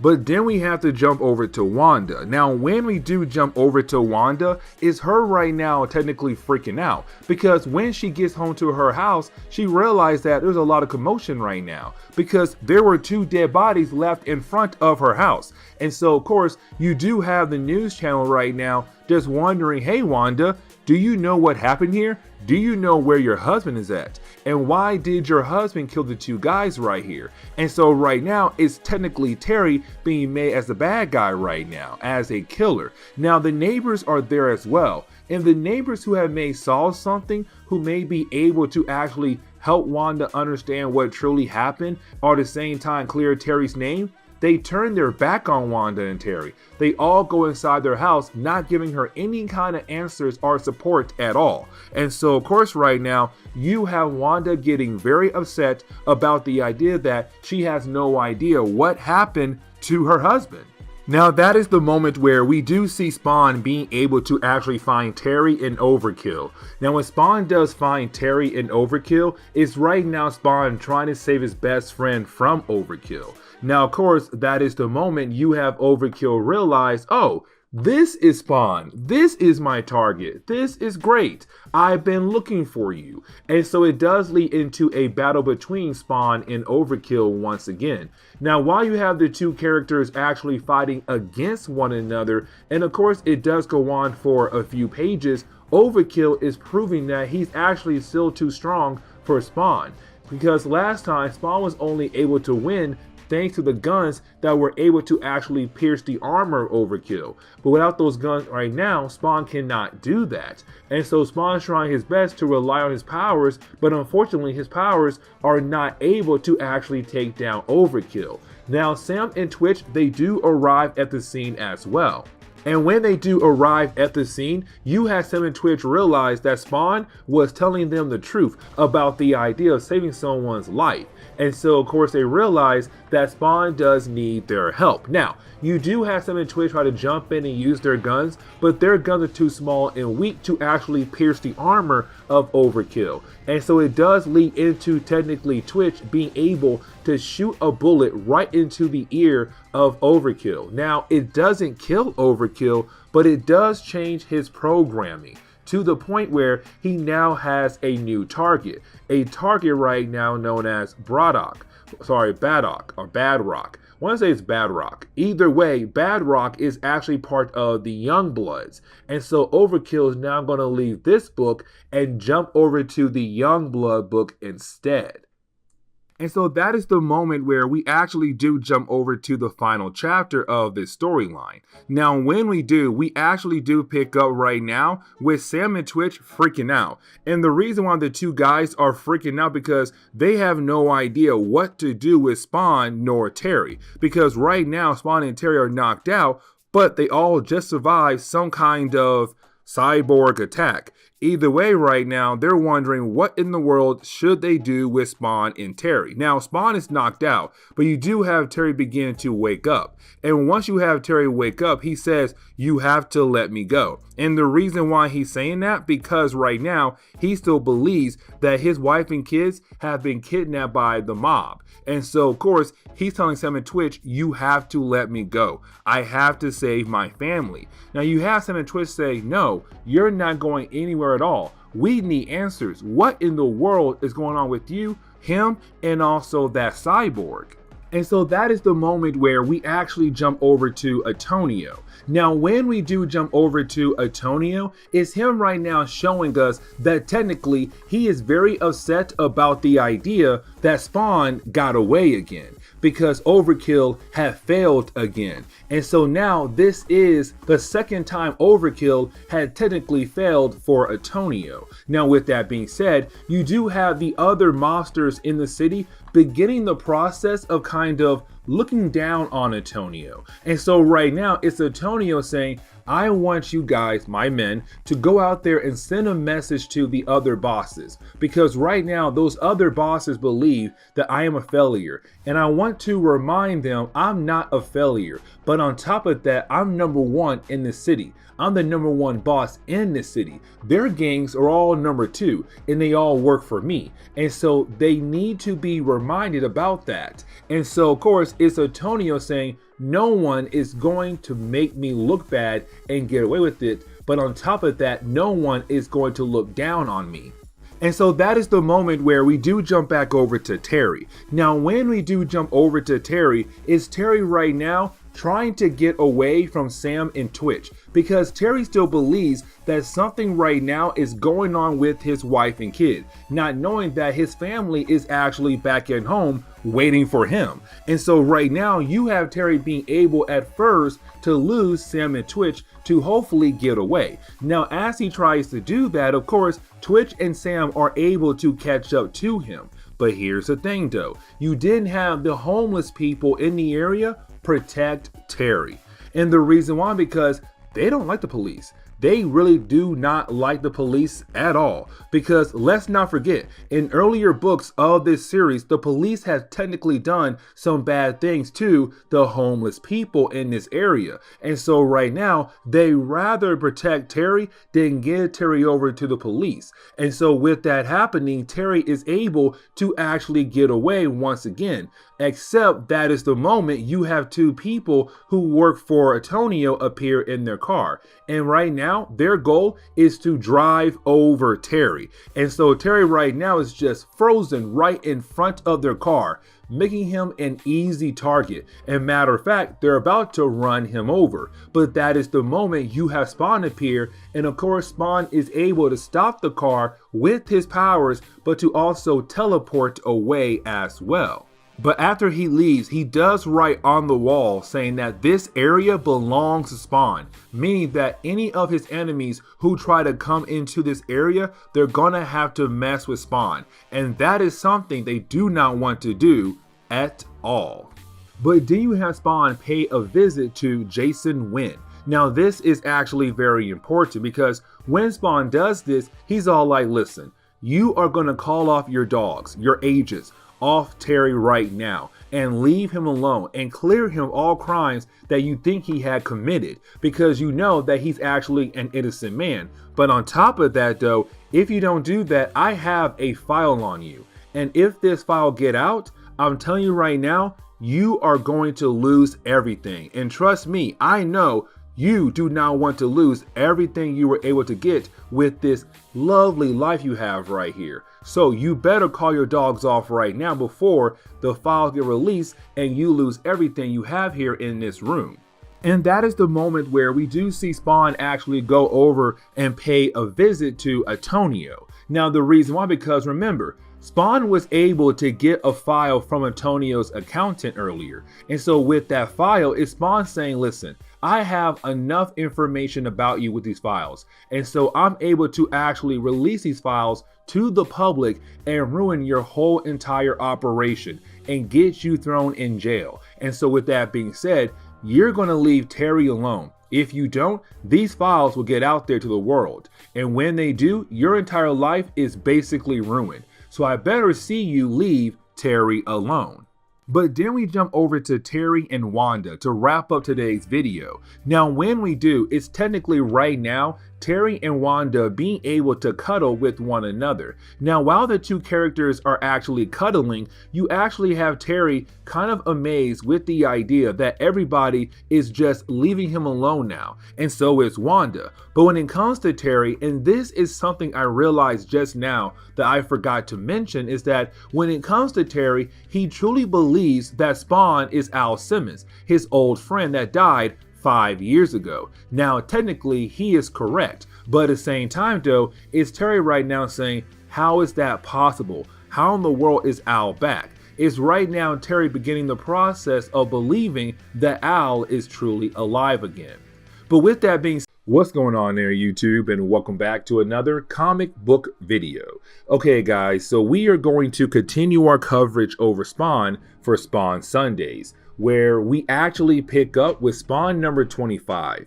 Now when it comes to Spawn number 25, it really does focus on Spawn right now making a friend, gaining an ally. This person right here could possibly help Spawn down the road when it comes to facing a powerful enemy, but at the same time it could be someone Spawn might ask for help for some kind of different reason. Either way right now, it's Spawn right now realizing that he cannot be alone in this world, that most likely he needs someone on his side that can actually help him. Now, at first, they're going to be enemies, but later on in the storyline, they're going to be friends. And so to begin today's video, we actually do pick up right now with the homeless people that Spawn has been protecting. Because remember, when it comes to Spawn, he did say in one of our earlier videos that this particular area of New York is now under his protection, meaning that the people in that area is going to be protected by him.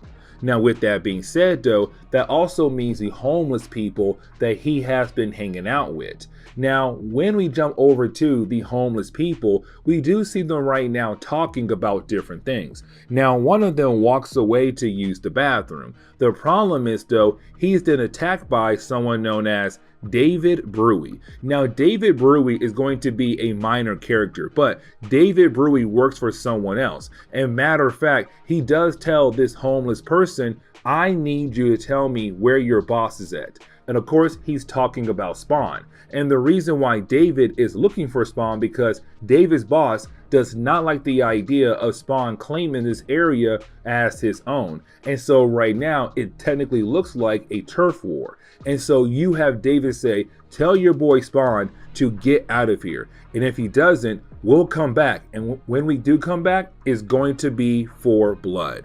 Now, after that, we do see David run to his boss. Now, that is the moment where we are introduced to a new character, and that character is going to be Trimmer. Now, when it comes to Trimmer, he does look like a demon. And matter of fact, when Spawn sees him, he's going to say, hey, demon, what are you doing here? Because honestly, Trimmer does look like a demon. But here's the catch, though. Trimmer is not a demon at all. Matter of fact, when it comes to Trimmer, he is something else completely. And that right there is going to make the story even more interesting. Now, with that being said, though, when it comes to Trimmer, apparently he does have some kind of revenge plan against Antonio Twistelli. Now, remember, Antonio is one of the big mobsters in New York. And of course, right now, Spawn has been trying to get rid of Antonio any way possible. And so right now, when it comes to Trimmer, he heard that. He heard that Spawn has been going after Antonio. And so right now, you have Trimmer saying, the reason why I sent David into the area of Spawn to hopefully have Spawn leave his territory so that he'll leave Antonio alone, because I want to be the one to actually take care of Antonio. No one else except me. And so that right there tells us that Antonio most likely is going to have to face Trimmer very, very soon. And so that is the moment where we do jump over to Terry. Now remember, when it comes to Terry, he used to be the best friend of Al Simmons before Al had died and became Spawn. Now on top of that, we also have to remember that Terry married Wanda, and Wanda used to be the wife of Al Simmons before Al died and became Spawn. Either way right now, we actually do pick up with Terry after the ending of our last storyline. Because remember, in our last video, Terry went through a lot. And the reason why, because another character known as Jason Wynn, who was trying to use Terry as a scapegoat. And so because of that, when it came to Terry's office, everybody looked at Terry as a bad guy, a turncoat. Now, of course, his name was cleared. But the thing is, though, people in the office still look at him in a crooked way, even though he's technically innocent. And right now, he's still afraid for him and his family. Now, that is the moment where you have Wanda come in. And the reason why Wanda is there, because we come to find out that she technically does not know what Terry does. Now, the reason why she does not know, because of Al Simmons. Because Al was a mercenary, she technically did not like that. And so when it came to Terry and his government job, she was kind of like, listen, because of Al's past, I was afraid to learn about your job. But I feel like with us being married and having a child now, I should know more about what you actually do. And so this is Wanda and Terry actually bonding. And so that is the moment where we actually do pick up with Spawn. Now, this is Spawn right now technically saying he is done. He is done helping people out.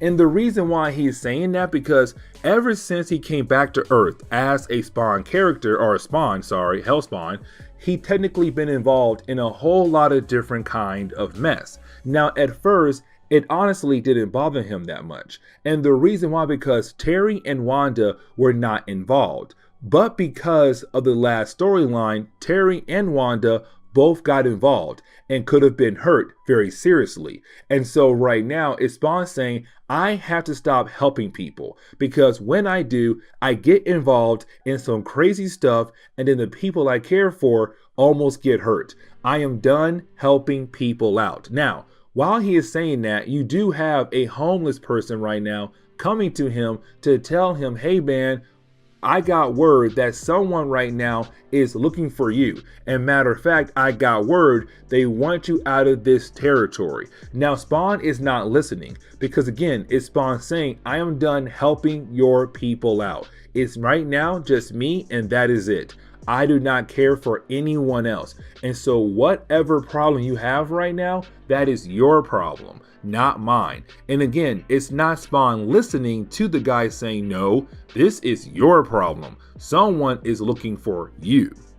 And so then we actually pick up with Sam and Twitch. Now remember, Sam and Twitch are two police officers in New York City. Now when it came to Sam and Twitch, they were actually trying to find Spawn. And the reason why, because Spawn was involved in a lot of different cases of theirs. Now after the ending of our last video, they backed off Spawn. Now the reason why they backed off Spawn, because Spawn gave Sam a file, and that file contains a lot of information about the chief of the police department. And if that information gets out, it could actually ruin him. And so right now it's Sam saying, if the chief ever comes after me, I could use the info that Spawn gave me to basically get rid of him, and then most likely take his job. And so that's why Sam is so happy right now. But then we jump back over to Spawn. Now when we do jump back over to Spawn, it's Spawn right now trying to figure out who in the world is right now looking for him or trying to get rid of him. And so of course he does go and confront Trimmer. Now when he does go confront Trimmer, of course you have Trimmer right now beginning the process of actually attacking Spawn. Because remember, when it comes to Trimmer, he feels like Spawn is trying to go after Antonio and get rid of Antonio. And so it's Trimmer saying, no one is gonna go after Antonio except me. I want him. No one else can have him. I want to kill him. And so it does lead into a battle between the two characters. Now, this battle doesn't last that long. And the reason why, because Trimmer is not really a good fighter. But on top of that, Spawn is a great fighter, thanks to his military training. And so he was able to actually subdue Trimmer, to hopefully stop him and say, hey man, listen, I'm not here to kill you. I'm not here to actually fight you. I want to know why in the world you're here looking for me. Now, Spawn does think that Trimmer is actually a demon, but that is the moment you have Trimmer say, no, I'm not a demon. But on top of that, I'm going to tell you why in the world I'm trying to go after Antonio for, and why I don't want you involved. He's my guy to kill, no one else's. And so we come to find out the reason why Trimmer wants to kill off Antonio is because Antonio had apparently forced Trimmer to go through some kind of experiment. Now at first, Trimmer said no, but then you had Antonio grab the family of Trimmer and say, if you don't help me, I am going to kill off your family. And so of course, you have Trimmer say, fine, I will help you to hopefully save my family lives. Now, when it came to the experiment, it was a combination of chemical and bioengineering. Either way, once you had Trimmer go through the actual experiment, he was transformed into a monster. And so that is why I said he is not a demon. He is technically something else completely. Now you also have Trimmer tell Spawn that right after he went through the experiment, when it came to Antonio, he still killed off the family that belonged to Trimmer. And so that is why Trimmer wants revenge against Antonio for. And so that is the moment where you have Spawn say, you know what?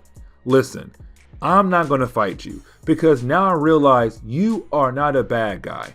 And now I understand why you're coming after Antonio. And so that is the moment where you have Spawn actually hand Trimmer a file. Now remember, this is the same file that he gave Antonio as well, to show Antonio that he has enough information to blackmail Antonio. And so right now it's Spawn giving that same information over to Trimmer, saying you can use this to basically blackmail Antonio.